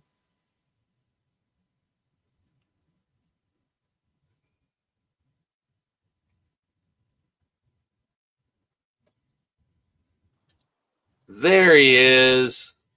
Sorry He's about that. back. My laptop just died on me. I have no idea what's going on. It's just completely frozen. But anyway, Let it ride as well. We were just sitting here reminiscing and talking about Richard Dreyfuss movies. that's right. Yeah, he could do anything as the sheriff except close the beaches. Yeah. Yeah. You So gotta have technically, you gotta or have an ordinance of a board of selectmen or whatever. It's like yeah. bureaucracy is the villain. So this scene where they're in Hooper's yacht, that was filmed in the backlot of Universal Studios. In this exact scene where Brody's got the bottle and is reminiscing, like there's never been a shooting or mugging. So that's in Universal backlot. But part of it coming up is not. That was a reshoot later on. Yes. When the Ben Gardner surprise. Yeah. So that was Werner Field, the editor's pool. Yeah. Is because again, they went way over the budget, and the studio not only threatened but like shut them down. I think like repeatedly or whatever. And so at one point they were really doing guerrilla filmmaking. Yeah. Very much like Star Wars, they were re-editing and re-editing and re-editing, and Carl Gottlieb and Steven Spielberg were doing rewrites every day, literally. Well, not every day, but every evening, because it was just so the script was bad. There was no real. Well, again, the kind of thing is they started off is Peter Benchley wrote the novel, of course, and Peter Benchley, it became so popular that they moved up the date for making the film. They thought they had a lot more time to make the film. They had a lot more time to like make the sharks. That's part of the reasons why the sharks weren't properly tested, is they had to move it up and like, no, we got to shoot it now because we want to release it sooner because the book is so popular. Yeah. But I think they started and had Peter Benchley try and do the screenplay, and that was not in Peter Benchley's wheelhouse. No, that was not something he knew how to do. Yeah.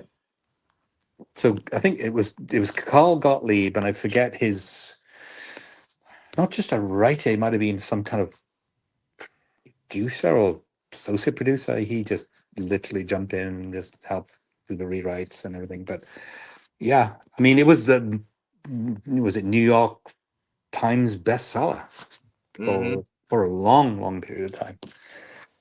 So it's just the underwater scenes that were filmed in Werner Field's pool. And she was at the Harborview Hotel for the entire production, and she basically took over, I don't know if it was not a floor, but a couple of rooms just to do film editing, just did it there and then. Anyway, where we stayed in Edgartown, or Yamity, was the Kelly House. It's now called Faraway something or other, but it is known as the Kelly House, and that's where the entire production crew of the Jaws movie stayed. So Liberty, I don't know the story of the shark. I know there is a story of the shark on the poster, but I don't know what it is. So you two go ahead. Make it happen. I know. Well, so what I believe is that there's a misrepresentation of the type of shark. So that is apparently a mako shark, not a white shark. Well, so and some of it is, I think, to make it a little penisy. So yeah, I mean, it's one of those situations where maybe a great white from this kind of look and feel is not probably the best thing to use. It's a mako shark. It is 100% mako shark. Is great whites like from the underbelly? They're like they're pudgy sharks. They're yes fatter. So that is a mako shark. But I love the fact, as I was saying earlier on, that the girl on the what does Mayor Vaughan call it? A public service notice. So the girl on that poster at Keener Cliffs is Brian De Palma's girlfriend. And that poster too. There's a jump scare from the pool. Yeah. Now I've got a very interesting story about the head. Yeah. That head and I'm sure there were many of them made, is actually in the museum, the Martha's Vineyard Museum in Edgartown. You can actually go and Uh-huh. see it, amongst many other memorabilia, nostalgia pieces, which I won't tell you about. You have to go and visit the Oh, place. good. Yeah, as I wanted that surprise. But yeah, it's like the poster shark, and the scale of that is like ridiculous. The scale of Yeah, that is almost the yeah, scale that they did for the Megalodon movie or the Meg with Jason Statham. yeah. So Is here we like, are. Yeah, this is Akina Cliffs. See the two benches? oh They're yeah. arguing. Uh-huh. Tell them about this one. Oh, there's the anchor suit again. But that's a Yeah, different tie this time, right? yeah. It was shot the same day that they did the Chappie Ferry scene. You can tell because he's got the same tie, the same shirt, the same jacket. Oh, it is a Yeah, there's nothing there. I mean, Akina Cliffs is beautiful. It's just the Gay Head Lighthouse. There's a see, little. it's just yeah. He is so self-righteous in his thing. It's like, do Mm, you have the tooth? Do you mm. have the tooth? Where's the Did you proof? see the tooth? Where's the tooth? Come on. Yeah, it's funny how he picks up on the tooth. Where is it? Where is it? I believe you. You're an the Oceanographic Institute fellow or whatever he is. But yeah, there's a house there to the left of that bench. It's not there in this scene. How on earth they built that there? And the type of weather I'm sure they get there in the winter is not pleasant. But Mm. so this is where, in my opinion, we see Matt Vaughn basically just He's in denial. denial. Bites you on the ass. And he just Look at that. he's more That's upset about the scale. sign. He's more upset about the sign. Oh dear, dear. Sick vandalism. He's worried about the vandalism, the little kids with paint, as opposed to a giant shark in his water. Yeah, yeah, yeah. Not lining up to be a hot lunch. You see, look at it. Look, it's torn though. It's torn. Here's the Yeah. explanation is all it's swim and eat and make baby sharks. Yeah, That's what it does. yeah. Doesn't think like you do. Just See, one. they're like those proportions are correct, and that's before he even knows how big the shark is.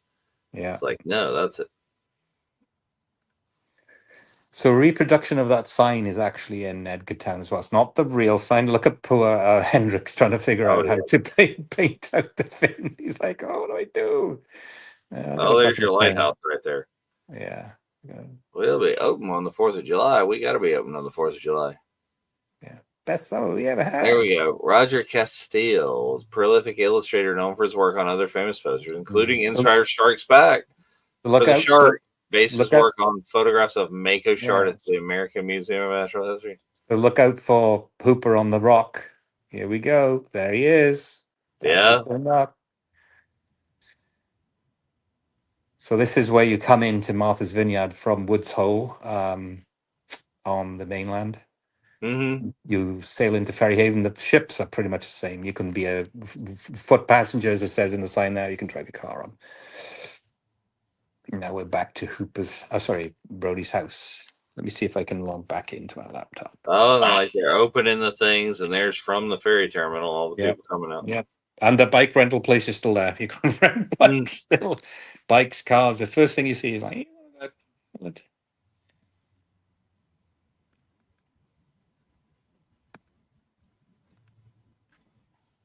Back to Brody's house, which is not. Yeah, all the 70s vehicles and things. I Mhm. mean, they really pulled out the stops for this scene. This has got to been like a nightmare to film, as all the Yeah. But apparently it's talking to locals, it's the same, during the summer months they get inundated. The people are just want to just spend some time there. The beaches are stunning. It's I can't I don't, I agree. I yeah. mean, it's just such a beautiful place. You'd want to be there. Now this arcade here thing, this seems to be like, yeah, this is for the filming. But like Spielberg says in the 50th documentary, it's like, look, I don't smoke, I don't drink. What did he do to like pass the time? He played arcade games. I remember that game. It was like a little harpoon type of gun, kind of affair. And if the shark would swim towards you, you used to shoot it so many times, or the game was over. Right, I'm going to switch back to my laptop. Yeah, no problem. And there's the switching sense.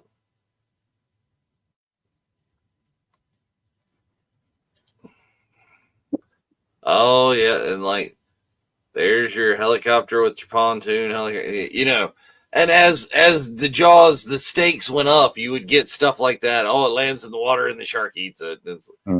But this first one, the after a while, they talked about, or Spielberg talked about in the 50th, is like they laid out how big the shark should be when they were doing it. They had the guy design it, and it's like he designed a 16-footer, a 26-footer, and then like a 30-some-odd foot. And it's like, once you got into the 30-some-odd foot, that just became science fantasy. It was just unrealistic. It was crazy. Yeah. So this is where we're back to Joseph Sylvia Beach. The Jaws Bridge is to the left of this scene. And again, it's remarkable how close the road is to that beach. It's a few feet, like maybe 30 feet behind those little huts. Well, it was also the 70s on Martha's Vineyard. Is how how high a traffic was it then? It's probably high traffic now, but everything is. Yeah. So this shot is being shot from the rocks that I ran along down the beach. So, now I got.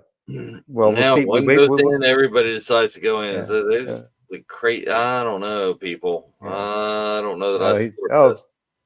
Larry's happy.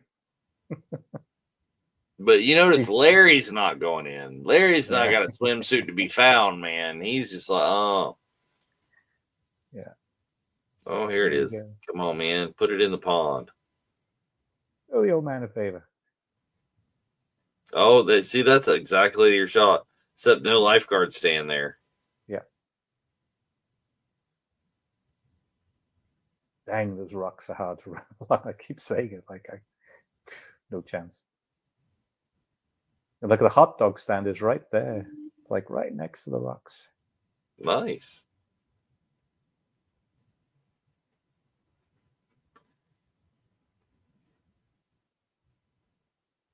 It's some of the thing too that Ellen, like this whole scene here, it's like, oh, we know that there's a shark problem, and she's just coming out to the beach with the kids anyway. Yeah, there's questionable choices made here. Questionable choices. Yeah. So there's the bridge. A little different, but pretty much the same. Looks splashing, very shallow. And it's the same beach that Alex Kitten was killed on, but in the movie they're trying to make out it's a different beach. Right. Yeah.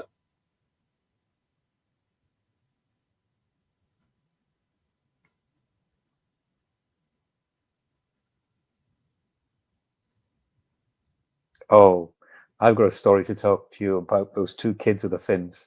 It's unbelievable. Oh yeah, this is a good one.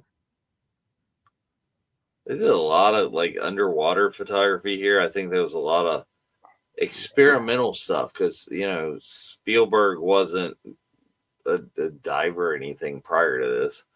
I don't want. It's a beautiful day. Beaches are open. Amity, as you know, means friendship. Yeah.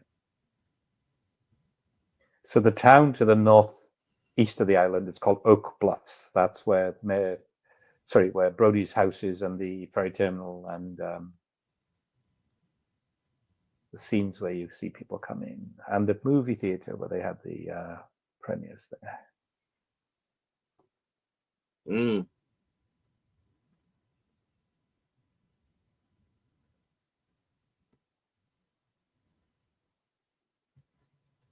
The amount of chaos that it had to take. So the two kids with the fins, local boys. Sadly, one of them passed away in his 30s, very tragically. Mm. You see the people with the binoculars, they just lay in their beds, like somebody said, blown whistles. I'm going to look at the binoculars. So the two kids were local kids, and the youngest one became, believe it or not, the chief of police. Oh, the circle of life right the there. Circle of life, right. So when they used to get tourists into Martha's Vineyard, Edgartown, and the two cops, would see people. Sorry, the youngest boy was a cop. Sadly, his elder brother passed away. He made me do it. He was the chief of police of Edgartown in Martha's Vineyard. Anyway, so It's you would see always tourists. the one that's been in trouble with the law. Yeah, always the one. That's the thing. So, true story. People would flock to the island and ask, oh, Jaws.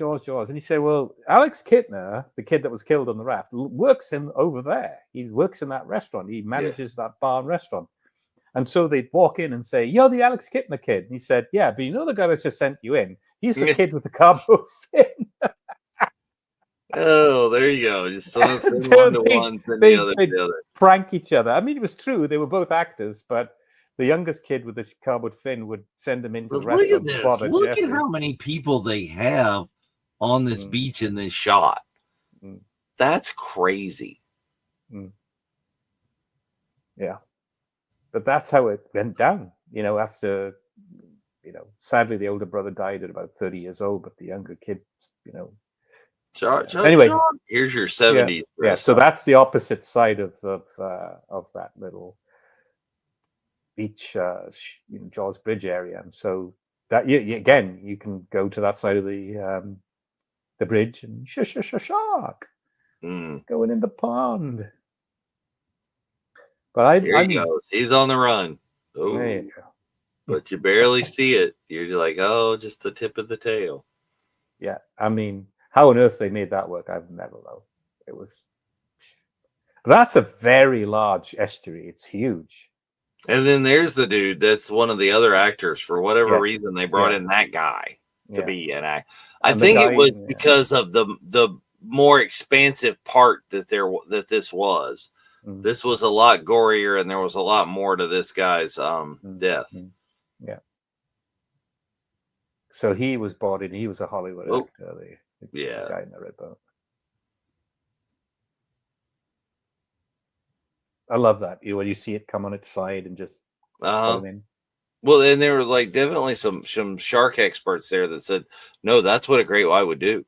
Is that's really the truth. Is it would roll over sideways like that and roll the eye over and jump down.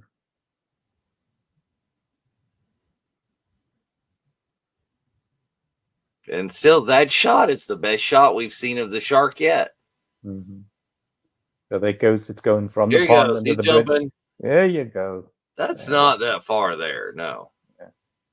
Watch this. That's like nothing.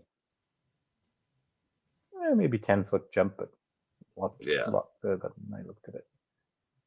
So again, I went to that area, ran in. I didn't run into the ocean, but it's right there by the bridge. It's 20, 30 feet away from the bridge. There you go. Say the thing. Say the thing. Go ahead. Say the thing. We've seen him. He's there. Yeah. So you got the shark's name. It's a stereotype.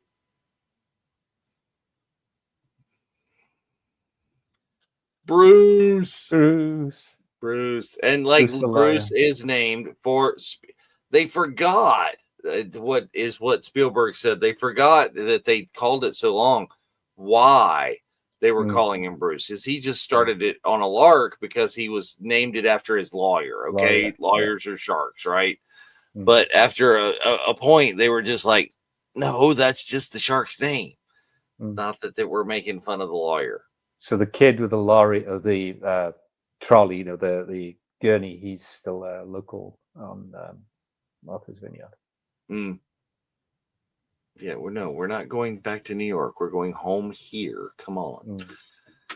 Like I said, there's so much. There's the more backstory and stuff in the book. and they're not.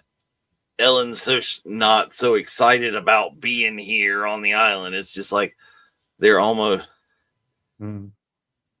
Yes, name's Bruce. Fish are friends, not food. Yes, that's it. So this movie, like everything we're talking about, is so influential, and it's why it's a movie we're thankful for. There's so much that's come down the pike. It's the first summer blockbuster. It changed the way they release big movies of the year, what time of year they release those movies. It was not always summer blockbusters. I think it was more of a like a late fall kind of thing. People used to not go to blockbusters in the summer because they were outside doing things.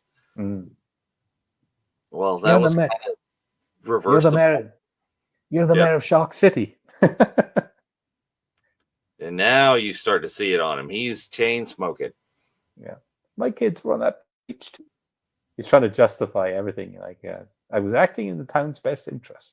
Yeah, I don't know that. Yeah, tell us another one.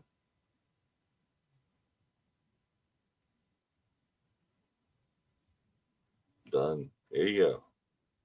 So here's his shack.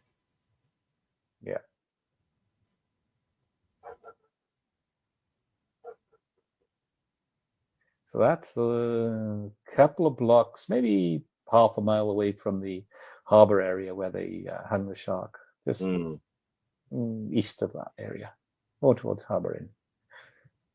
But yeah, that's sadly not there. It's no longer there. But the inlet where they sail out of, which you'll see in a minute, is there.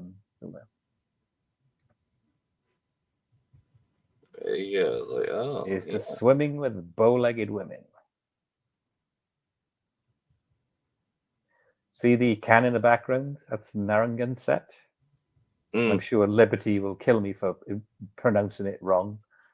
But that's the beer that he still sell in the area, and that's the can that he crushes on the orca. Oh yeah, you can still get it. I brought some home. I was so like, I have to have some. Well, I imagine if you were growing up in a marina, this is like reality, and like probably even scarier that you're there and have all this concept. Is like I grew up at the beach. We spent like large amounts of time there, but we weren't really like boat people and things like that. So the like getting deeper out into the ocean, we were just, the Alex Kittners of the world. We were just like right there wading in, and it was still like, oh, hey. Talking about he's crude. He's crude 2 transpacks. Transplants? Yeah. Porkers? Talking about porkers? Yeah, he doesn't even care. He's just making you jump through hoops. He's like, whatever. Just throw it around. Give me your hands. Like city hands.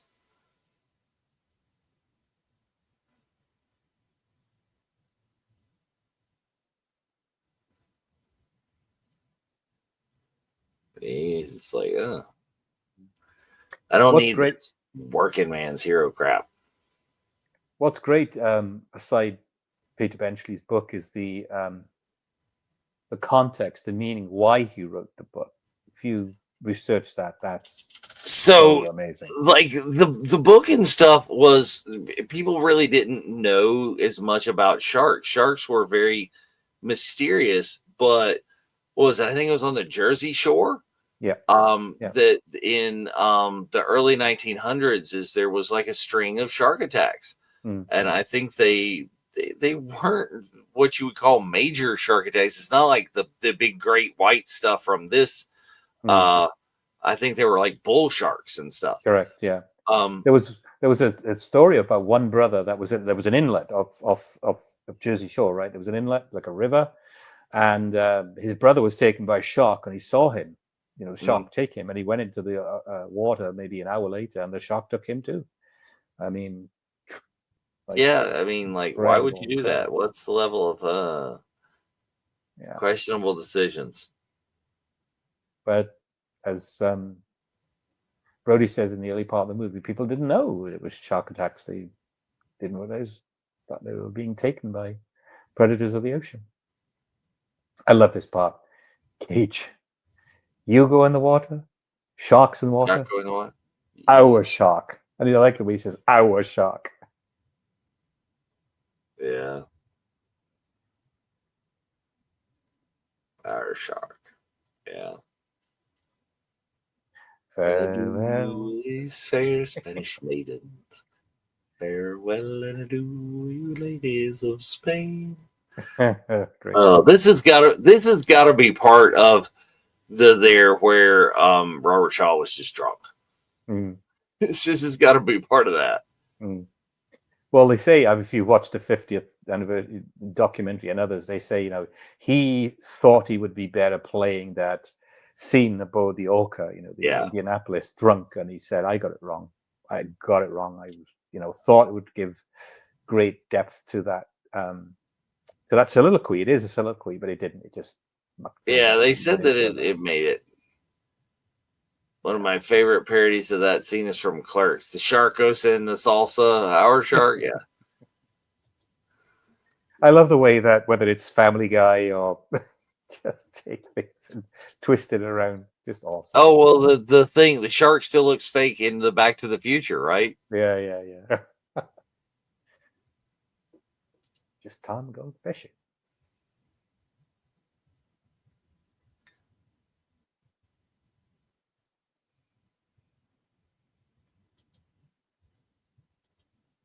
I've got a story to tell you about A little round window in the side.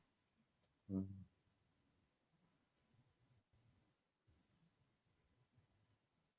You know what's really hard? I've watched so many experts on this movie try to pinpoint the area that they're hunting for the shark, and there's certain vague background scenes that you might be able to match up. It's so hard.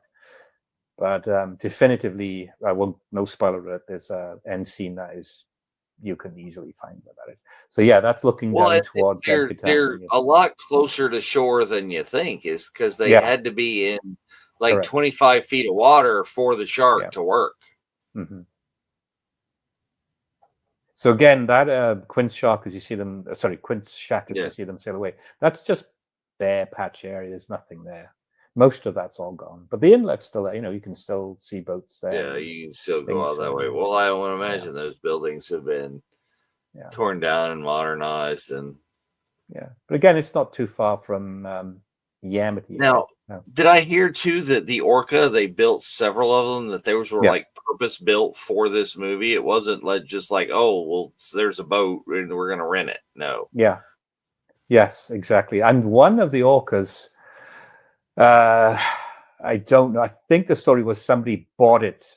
They left it there and they didn't want to have the trouble of taking it apart.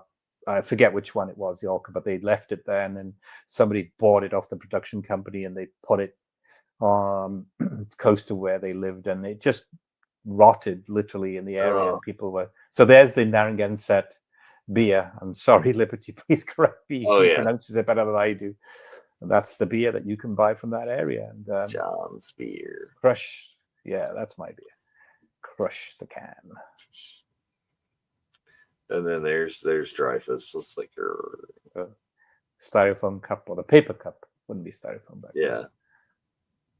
Oh, so you see that's one of the scenes where you see Hooper in the background with dead calm water, and they had trouble getting boats and yachts out of the area just to get certain scenes done.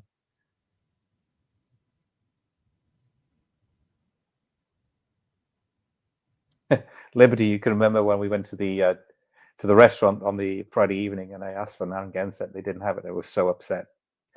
She remembers. I was like, oh, you don't have it?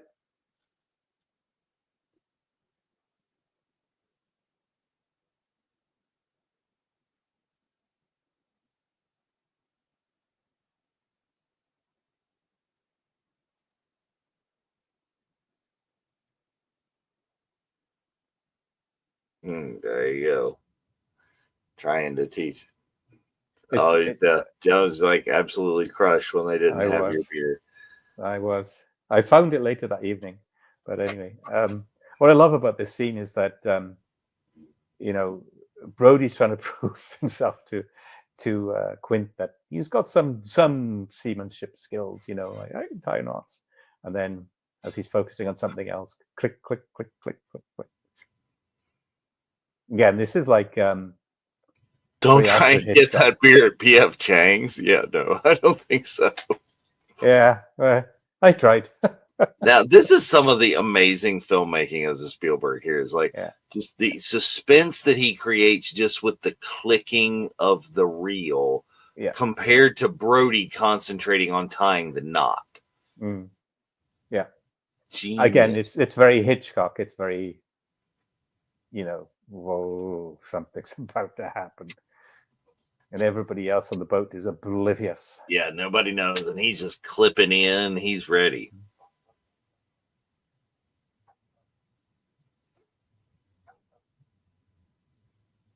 Piano wire. Brace on the fighting chair. You think about the size of shark, right, and the weight of those things. Tons. Like, what on earth is a rod like that going to do? Well, exactly what Quinn was saying. You poke at him, you get him up, you pull him up, you rig one, you ruin one. It's whatever.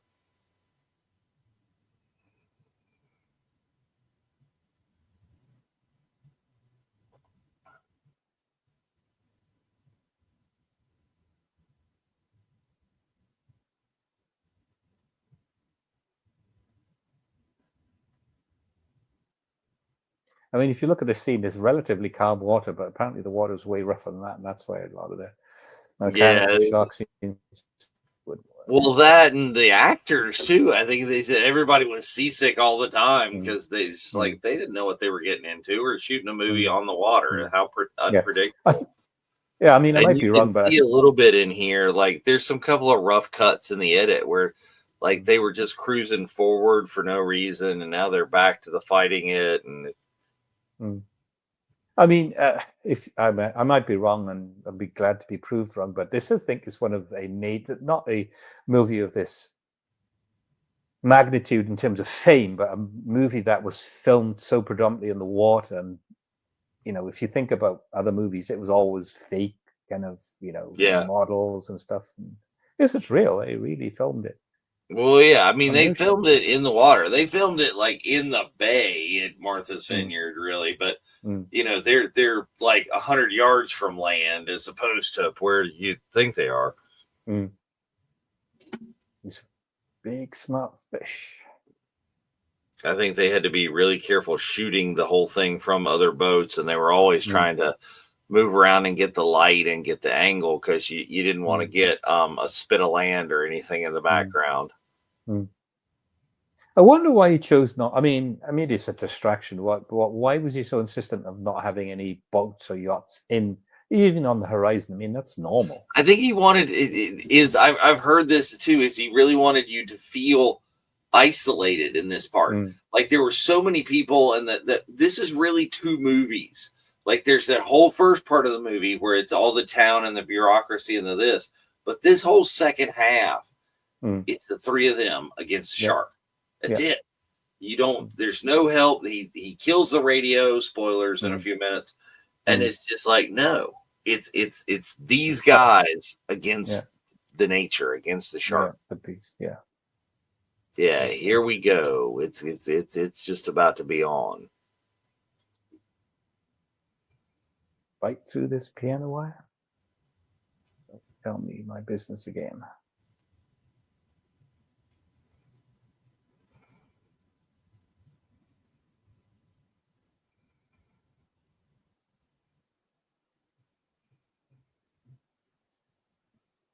Yeah. And then, of course, it's widely known that they did not get along, and that really made it a lot of what it is. Is Dreyfuss and Shaw had very different ideas about how this movie should have been, and it led to them their life imitating art, really. If you think about it, the age difference was quite significant when this movie was shot, and so you know, he's the up and coming star. Shaw's the, you know, the world famous thespian actor, and you're not going to tell me how I act or how things should go. And but it's, you know, everybody that's watched anything about Richard Dreyfuss recently have said, you know, I respect the man. I Yeah, really do. I you know, he has no regrets or anything, but you know, he said he was right, I was wrong. I mean, you know, he was a legend, and I was so privileged to work with him. So I'm glad he's reconciled that. But I don't think there was ever, I mean, probably back in the 70s, there was some chat show kind of interviews that he was a little less complimentary about him, you know, being drunk right. and whatnot. But I mean, all the greats were. I'm not saying, I'm not advocating for, you know, misuse of alcohol in any way, but, you know, Richard Harris, Richard Burton, all the greats just had that idiosyncrasy about them. Peter O'Toole. You come down Yeah. here and chump some of this stuff. I can go full ahead. See, there you go. It's like when you're fishing offshore, you can usually see a boat like way in the distance, but it's this way. You know, in the story, they're pretty far offshore looking for the shark. Here we go. Yeah. Whoa, the shark's working. Yeah. Just that cut where he just pops up right there. Because again, if you watch the 50th when he backs into the boat, this is Spielberg's direction. You do not look at anybody, just stare out the back of the boat. Stare at the shark. And to me, this is to me like that's no moon, it's a space station. That's the line. That's the line. You're gonna need a bigger boat. There are a lot of lines, but that is the line.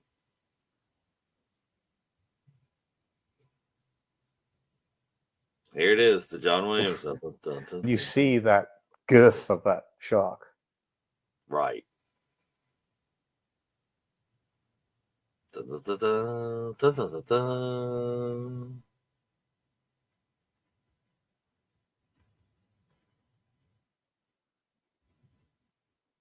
Oof. Yeah. 25.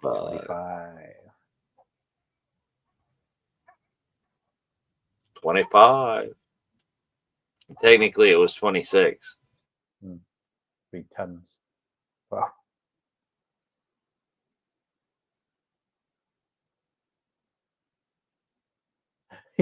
Brody still insisted, we need a bigger boat, right? We need a bigger boat. Yeah, he keeps asking. He's like, oh, you know, you're gonna do it. Oh, yeah, the feet slipping right there. It's like, duh.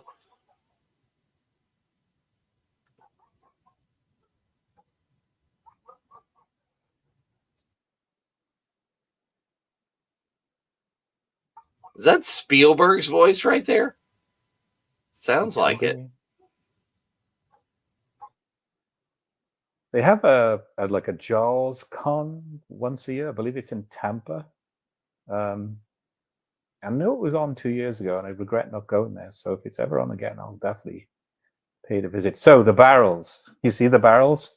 Jeffrey Verhoes was in a con, I think it was New York, and some guy walks in and says, could you sign this for me? And those barrels are huge. He has an authentic screen used barrel. And he says, can you sign this? He said, sure, you can sign it, yeah, etc. He said, you can't walk around. He signs it. Best wishes, Jeffrey Verhoes. Third victim, or second, I think I can't remember, second or third victim. And he said, well, you need to take that back to your car. And he says, no way, I can't take this back to my car. He's going to walk around the con with it. And he said, why? He said, I'm too afraid my car's going to get broken into and it's stolen. It's a screen used barrel from Jaws. Well, there was a big thing when the Mythbusters did the Jaws show, the Jaws Myths show, that they borrowed one of these from a friend of like Adam Savage's. Yeah. So again, not trying to do a spoiler, but one of those barrels may or may not be in the museum in Kentucky. Cooper, tie it up, get it on the barrel. And the barrels were genius. The fact that you can just use the barrels for like the next, I don't know, 20 or 30 minutes of the movie is you're not watching the shark at all. It's the movement of the barrels. Again, very Thunk. Hitchcock. Right on. So There what's it great? is. So what's great is the two Australian shark experts that shot a lot of the footage for this movie. Oh, yeah. They were doing this. You know, when I grew up, it was Jacques Cousteau was one of the marine specialists. You know, diving and show you different things, like David Attenborough. But the two, I forget their names, the two shark specialists from Australia that helped with this movie were amazing. Again, pulls that down. That looks so simple, that scene, to pull a barrel away from you and then pull it down, but it must be very difficult on the ocean. Oh, I would think so. Hooper just looks. And then just the amazing shot, the sunset shot of Quint at the end of the pulpit there.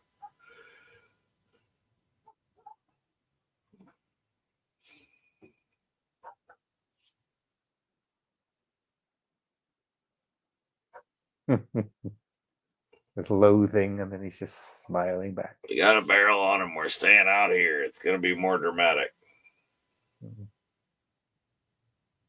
He's still on about a bigger boat.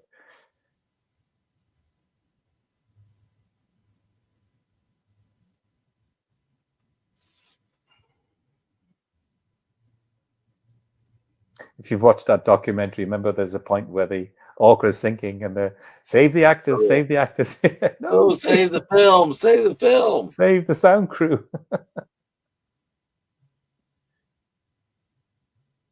Gosh, this scene. There you go. Here's there's comparing the scars. Look, I'm missing a tooth right here.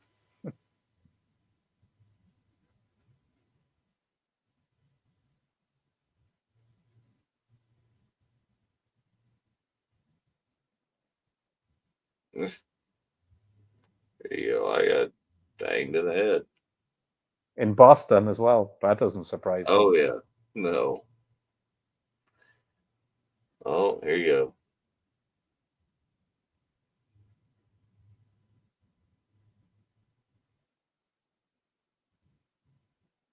Moray eels getting a bad rap there. Oh, so it's like, doing arm wrestling in a bar in San Francisco. Versus being bitten by sharks and eels. This is a really favorite part of the movie. I think I like this part. The part of this part is really the favorite. The Indianapolis story. Yeah. Is the part that Robert Shaw, had to shoot more than once because, being inebriated. Yes. But again, the comparing of injuries and now see, watch Brody though. Look, this is where the backstory comes in. Brody's watching them and watch him kind of like tug at his shirt here in a second. Drink to your legs. There So that's a common thing I have with my friends. Drink to your legs. I'll drink to your leg. Oh yeah, it's like when they start singing together. It's like it's them. But see, what it is you don't see that Brody's got it in on this too. He's the outsider in this because he's not the shark expert. He doesn't like there. But what it is one of the reasons that they left New York is Brody got into his shooting. So he's alluding to where he's been shot and then the scar from that. He wants to his kinship. I've been through trauma too, so he's like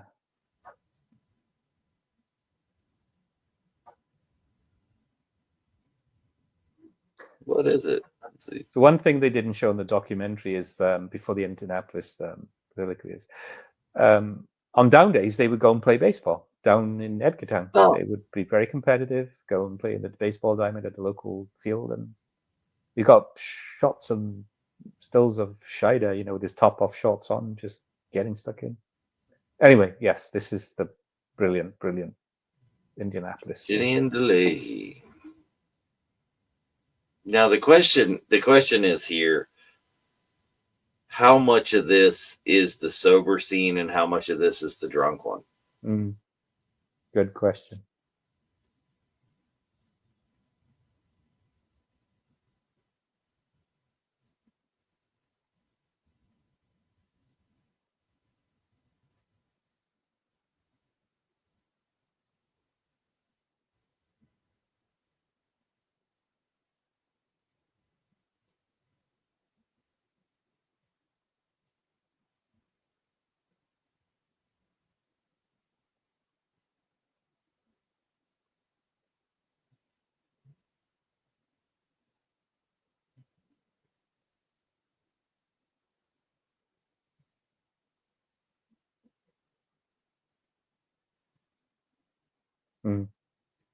Old squares like Battle of Trafalgar.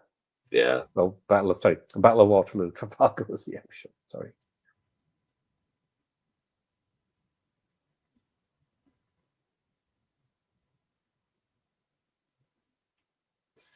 Doll's eyes.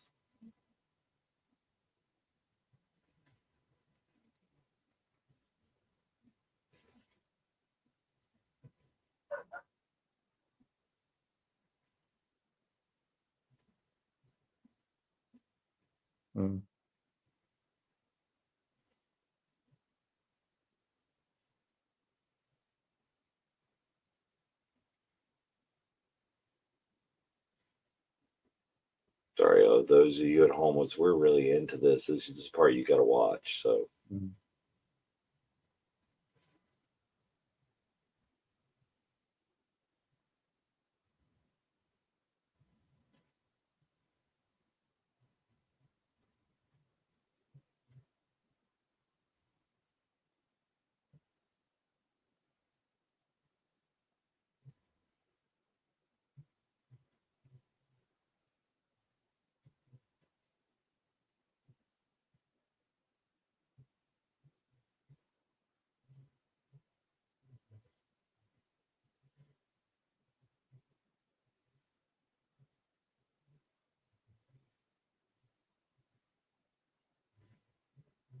Yeah.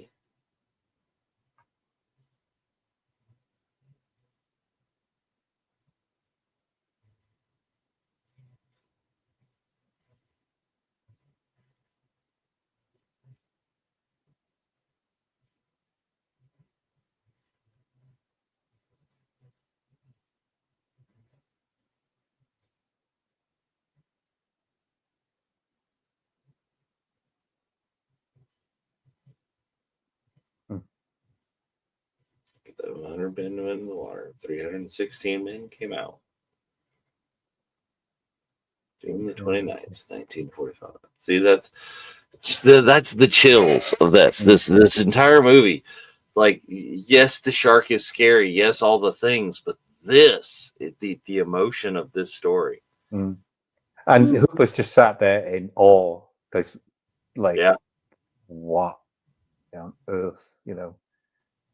And there's me, the young whippersnapper, you know, shark expert, trying to help and prove a point, but like,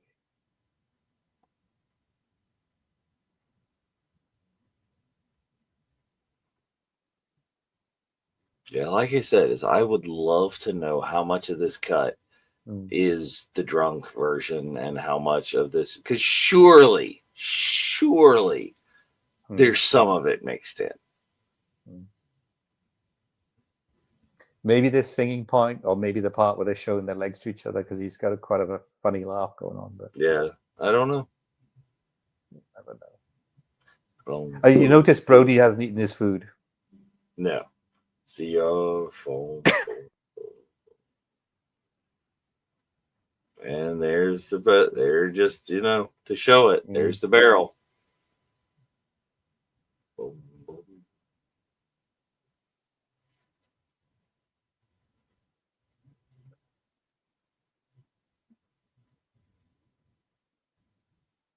So this is the part I always struggled with. It like they bang it on the table in the rhythmic fashion, and the shark starts attacking the side of the boat. Now, is it because of that, or I can't really believe any shark would kind of go, you know what, those guys are all there. I gotta start taking this thing apart. Well, guys, Sharks are some of it, machines. They eat, swim, and make little sharks. yeah. And then, man, it started like filling up real fast. I don't overly buy that. I mean, granted, it's a big shark, but that's fast. Put out the fire, will you? I think that's the least of your worries. Little Just gasoline lamp. so nonchalant.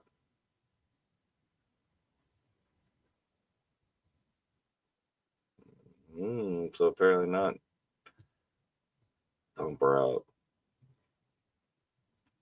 Everybody up on deck. He ate the light. No, I'm shooting at it. No, I'm just gonna keep shooting. No. I think this is portraying Quint's. He's inebriated and he's lost sense. We're just shooting tiny little. Oh, it's completely blind. He's just throwing it in there. Yeah, like can't catch it. Or just he's got his pistol out. Yeah. Nope. Check it. Make sure. Here we go.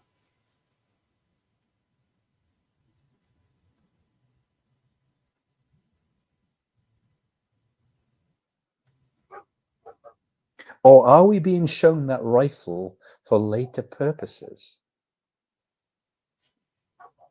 Well, yeah, it could be.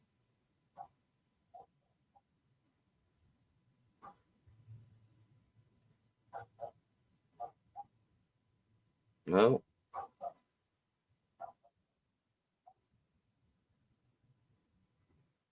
So even though they've got a barrel on it, the boat is almost disabled.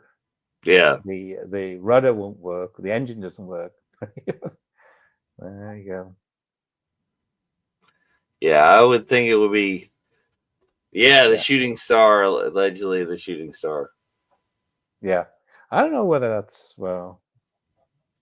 There was talk about, did we do that? What did that happen?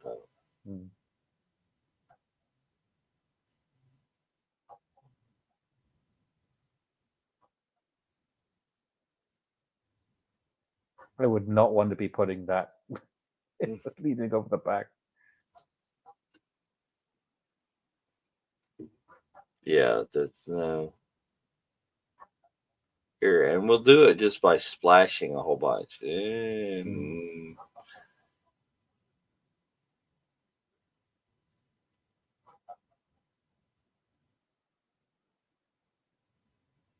oh yeah, Holmes pulled out a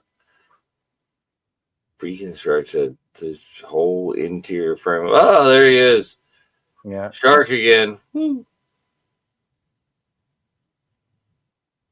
There he goes, toying with them. Just have a bit of water. Here we go.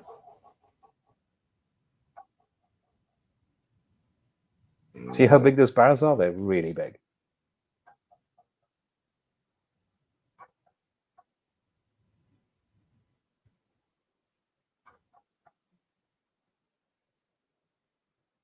Boom. Nope, you're not calling in. I am obsessed. This is what's happening. Yeah.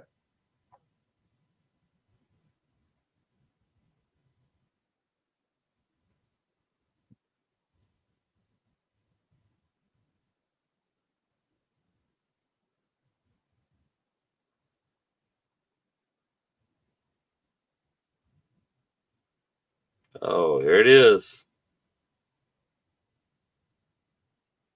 Noon feeding.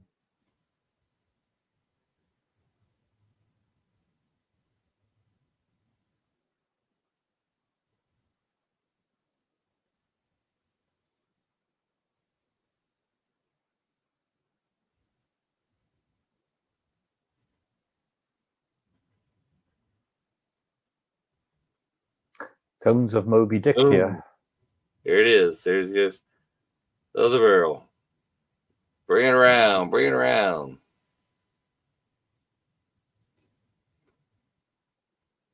Yeah, there was a lot of talk in some of the documentaries and things about the shooting star. I think so.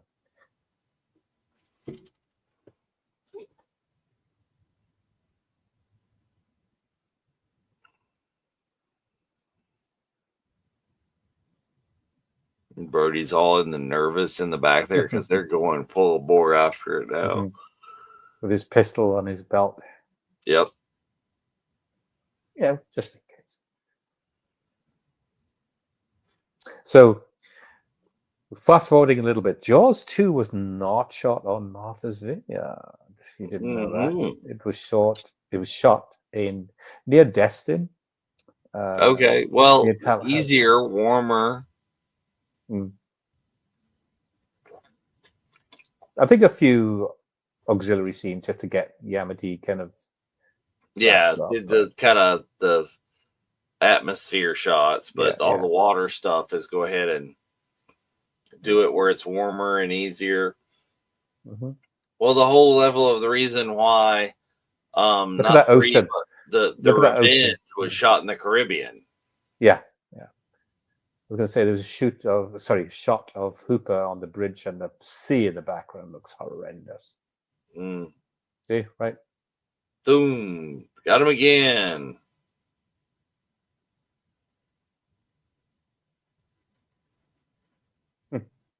Pistol. Boom! Boom! Miss. Hit that. I can't believe he missed one of those shots. He missed. Well, it wasn't overly that he missed. It's like water stops bullets really quick. Water is not really compressible. Can't stay down for long. Not with 3 barrels. Not with 3, you can't.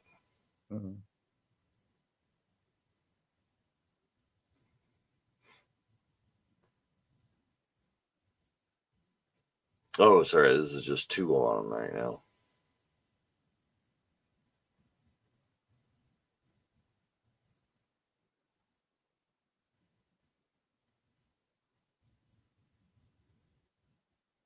You're like, huh? That's not a bad idea. He just says, "Why don't we lead him into shore?" And Hooper just looks up and just like, oh, Clint. Yeah, that guy.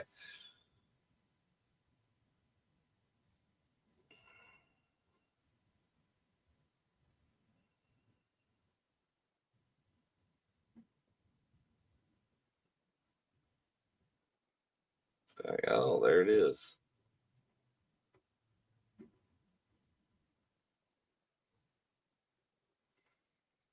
Bad idea. Yeah, well, they'll stand there. But see, again, Brody doesn't know anything about fishing. He doesn't know anything about boats. Oh, well, Hooper's going to learn real fast. You've just seen a 2-ton shark in your water, and you tie it to the back of your boat. Yeah, I don't know if that's the best of plans. I think he said 3 tons of him, didn't he? 3 tons? He says 2. Was it 3? I don't know. Might be right. Oh, here we go. We're dragging him. We're going.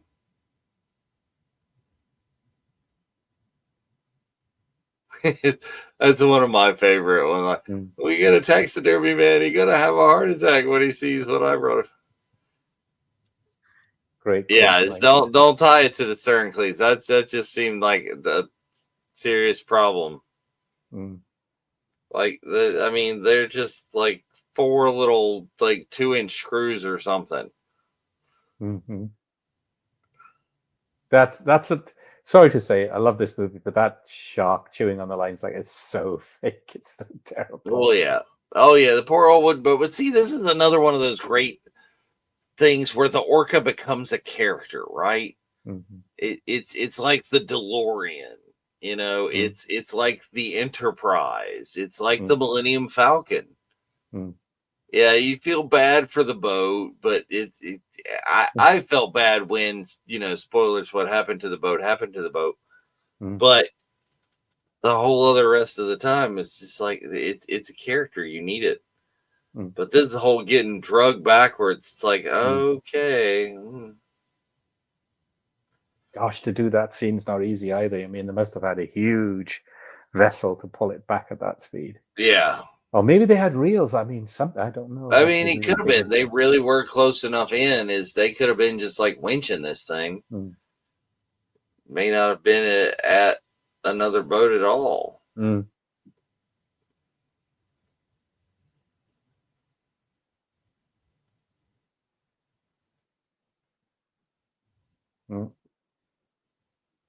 That's the end of that. You can't tie it to the back any longer.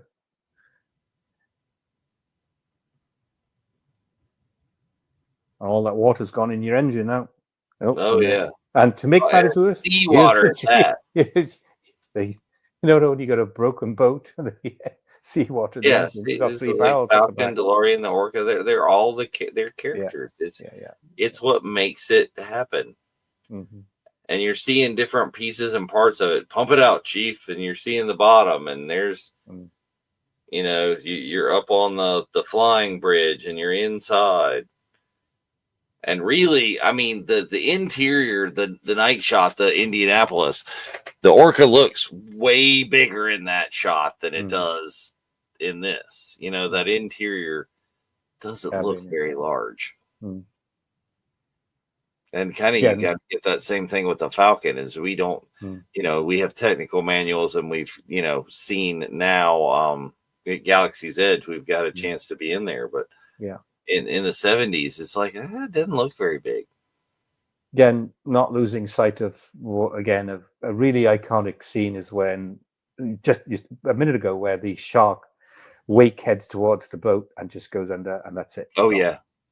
Yeah. It's like it's disappeared. It's messing with them. And he's sitting there with a hand pump, and he's just like, screw it. And I was like, I don't know that I'd have given up on pumping out the boat that quick. It's like, I think I'd have kept pumping out the boat. Yeah, do your job.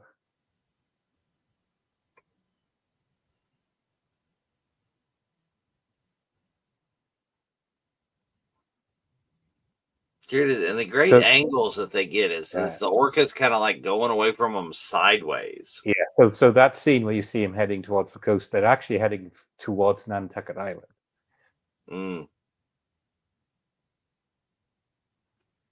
Yeah, let's go in. Sorry, not Nantucket Island, Chappaquiddick Island. Chappaquiddick Island. Okay. Chappaquiddick, that's Chappaquiddick in the background. It's like, this is not how great whites are supposed to behave, but this is what we're doing. Pretty far. Far enough. Crank it up. Let's go. Red line it.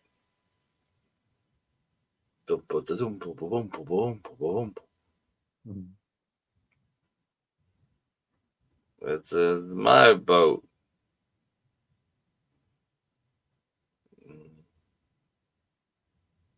Like, nope, we're gonna do it. That look on Shaw's face, he looks so bad. Yeah. And then he just gets into it when he's just doing here it is. Moving in time to the knocking of the engine. Due to your fair Spanish ladies.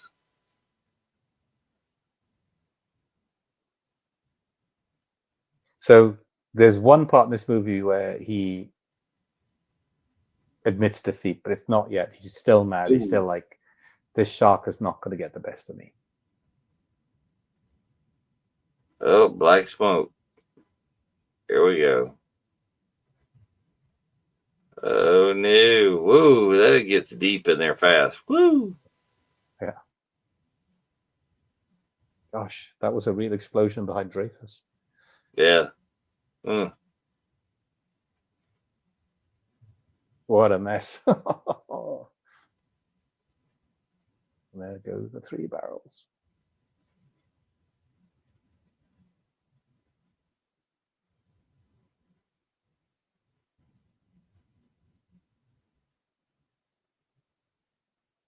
Hooper's trying to think about what to do. Quint's just, there you go. That's the scene where he's like, that's it.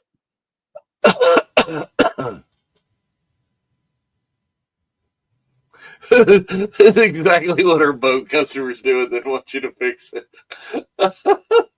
I can see it now. What did you do? I tied a 3-ton shark to the stern cleats. Fix it. Oh, that's good stuff. Oh no, going Yes. down, going down. But see, these were built to go down. That was the whole point of them building these purpose-built boats. Is they knew that they were trying to do to it, but it did not go well. It's like I think it was the one that was meant to sink. Is it sank not the way they wanted it to. So you notice the scene. He's put his jacket on Mhm. with the with his marine jacket with Quint on it. He's buttoned up his shirt, hat on. He's admitted defeat. That's it. He's like, this is it. I I will can't not put defeat on a this. life jacket again. Yeah. Yeah, the life jackets come out, not his.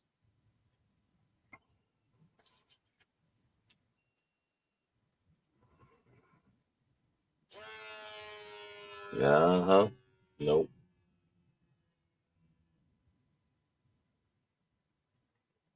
Oh, here's the cage. It's like, I'm going to go in the cage. Here we go. This is like the A-team building the machine thing. Yeah. Well, I don't know that it's so much liberty of the captain going down with the ship, but it's the captain. He's not going to get eaten by the shark. He'd rather drown. Yeah.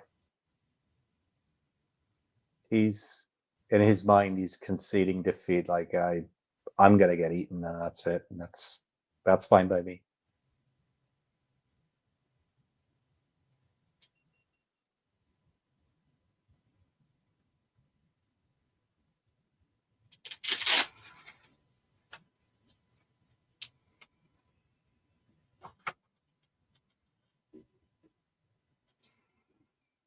Gosh, those are big tanks.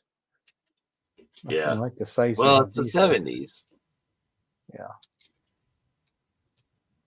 I was in the where was I? Barbados or Bahamas. I did a dive there. Nothing significant, but I remember trying to climb back on the boat, and Liberty will laugh at me when I say this. Tried to climb back on the boat with my weights and tank on. And the guy tapped me on the head. He said, "Loosen your weights, take your tank off. You know what, you can make it up on deck like that." Because those things are heavy. They're really heavy.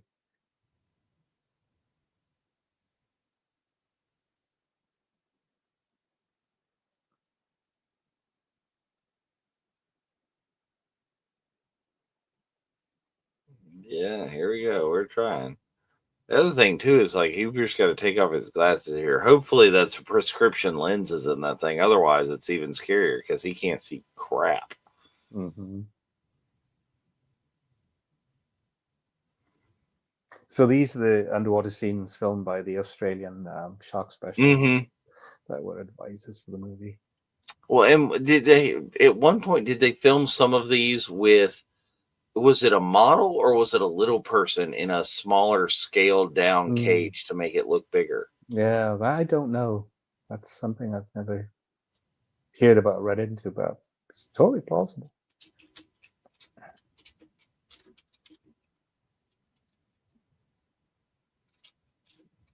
This is like the video game now. Like, what?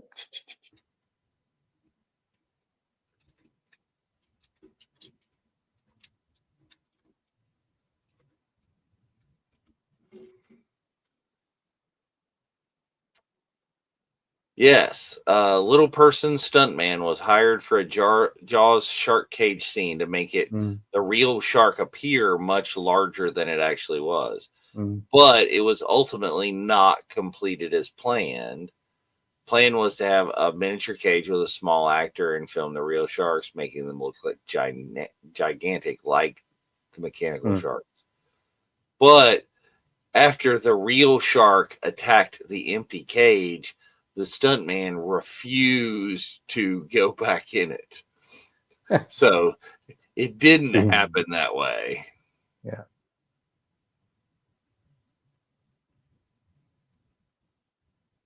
He's dropped the tooth again. Yeah. Drop the tooth, drop the bang stick. But here's the thing, like I said, is you're rooting for Hooper at this point, and it's like, okay, yeah, he wants you want him to live. In the book, spoilers, nope, Hooper's gone. Mm. That's the thing I tell a lot of people about is just like The Shining, the ending's quite different. Well, yeah, is they make it different. It's you change it up a little bit, so it's a new thing.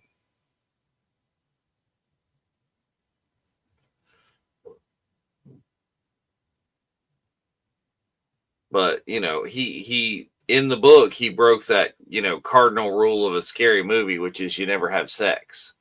And he doesn't break that rule in this movie, so he can make it. So a lot of people that don't know much about sharks will say, well, what's the point of stabbing it with a little knife he has? Sharks, if you touch the kind of nose area, Well, if you get it in the gills, they're kind of screwed.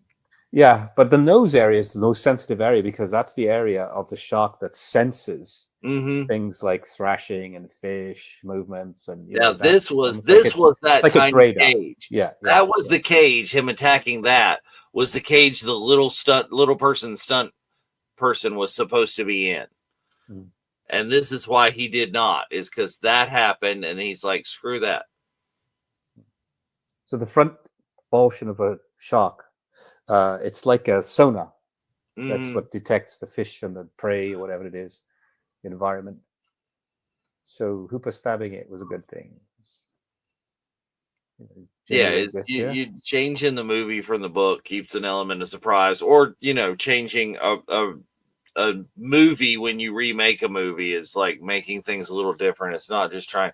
Why would you make a shot for shot remake? It's like change it up a little bit. And then they're like, nope, he's done. He's gone.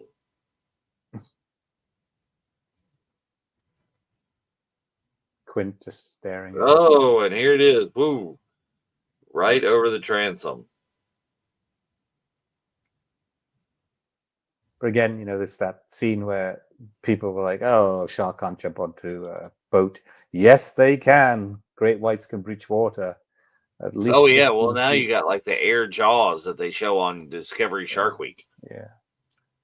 But yeah, I mean, this is a little, it's not the most realistic. It's like, yeah, but by this point in the movie, you're so invested. It doesn't bother you. It's like, oh no, here he is. He's in the jaws and they're shaking him around. Yeah. But he's stabbing away. Robert Shaw's not giving up, man. He's like, oh, that didn't go well. Nope. And that shot, he just drags him down. Also in the book that happens later is it doesn't actually get taken out this early. There's Quint's around a little bit more. Yeah. Gosh, look at Cider in there with all that water. Oh yeah. Oh, yep. Throw the compressed air at it. Hit it, but boom. Boom. See, Brody doesn't give up. Brody's like, nah, he's hitting. You're going to eat the cushions and the air tank and everything I'm going to give you.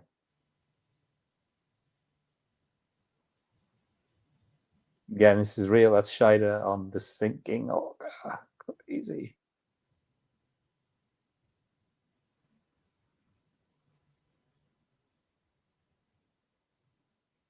And here we go, John Williams.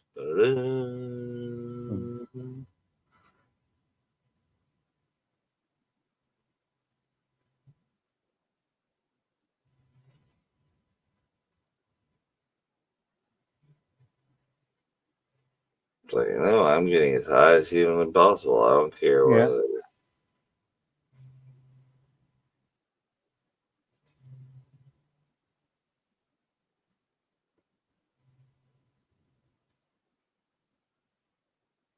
What he's giving himself is time, he's not necessarily going to not get eaten, but if I can just survive little bit Well, longer. yeah, that's the thing. That's that some of that backstory right there. Is he's a survivor. He's been shot. That's why he's in Amity, is to kind of have that, calmer life. But he really was like, a badass before. Yeah.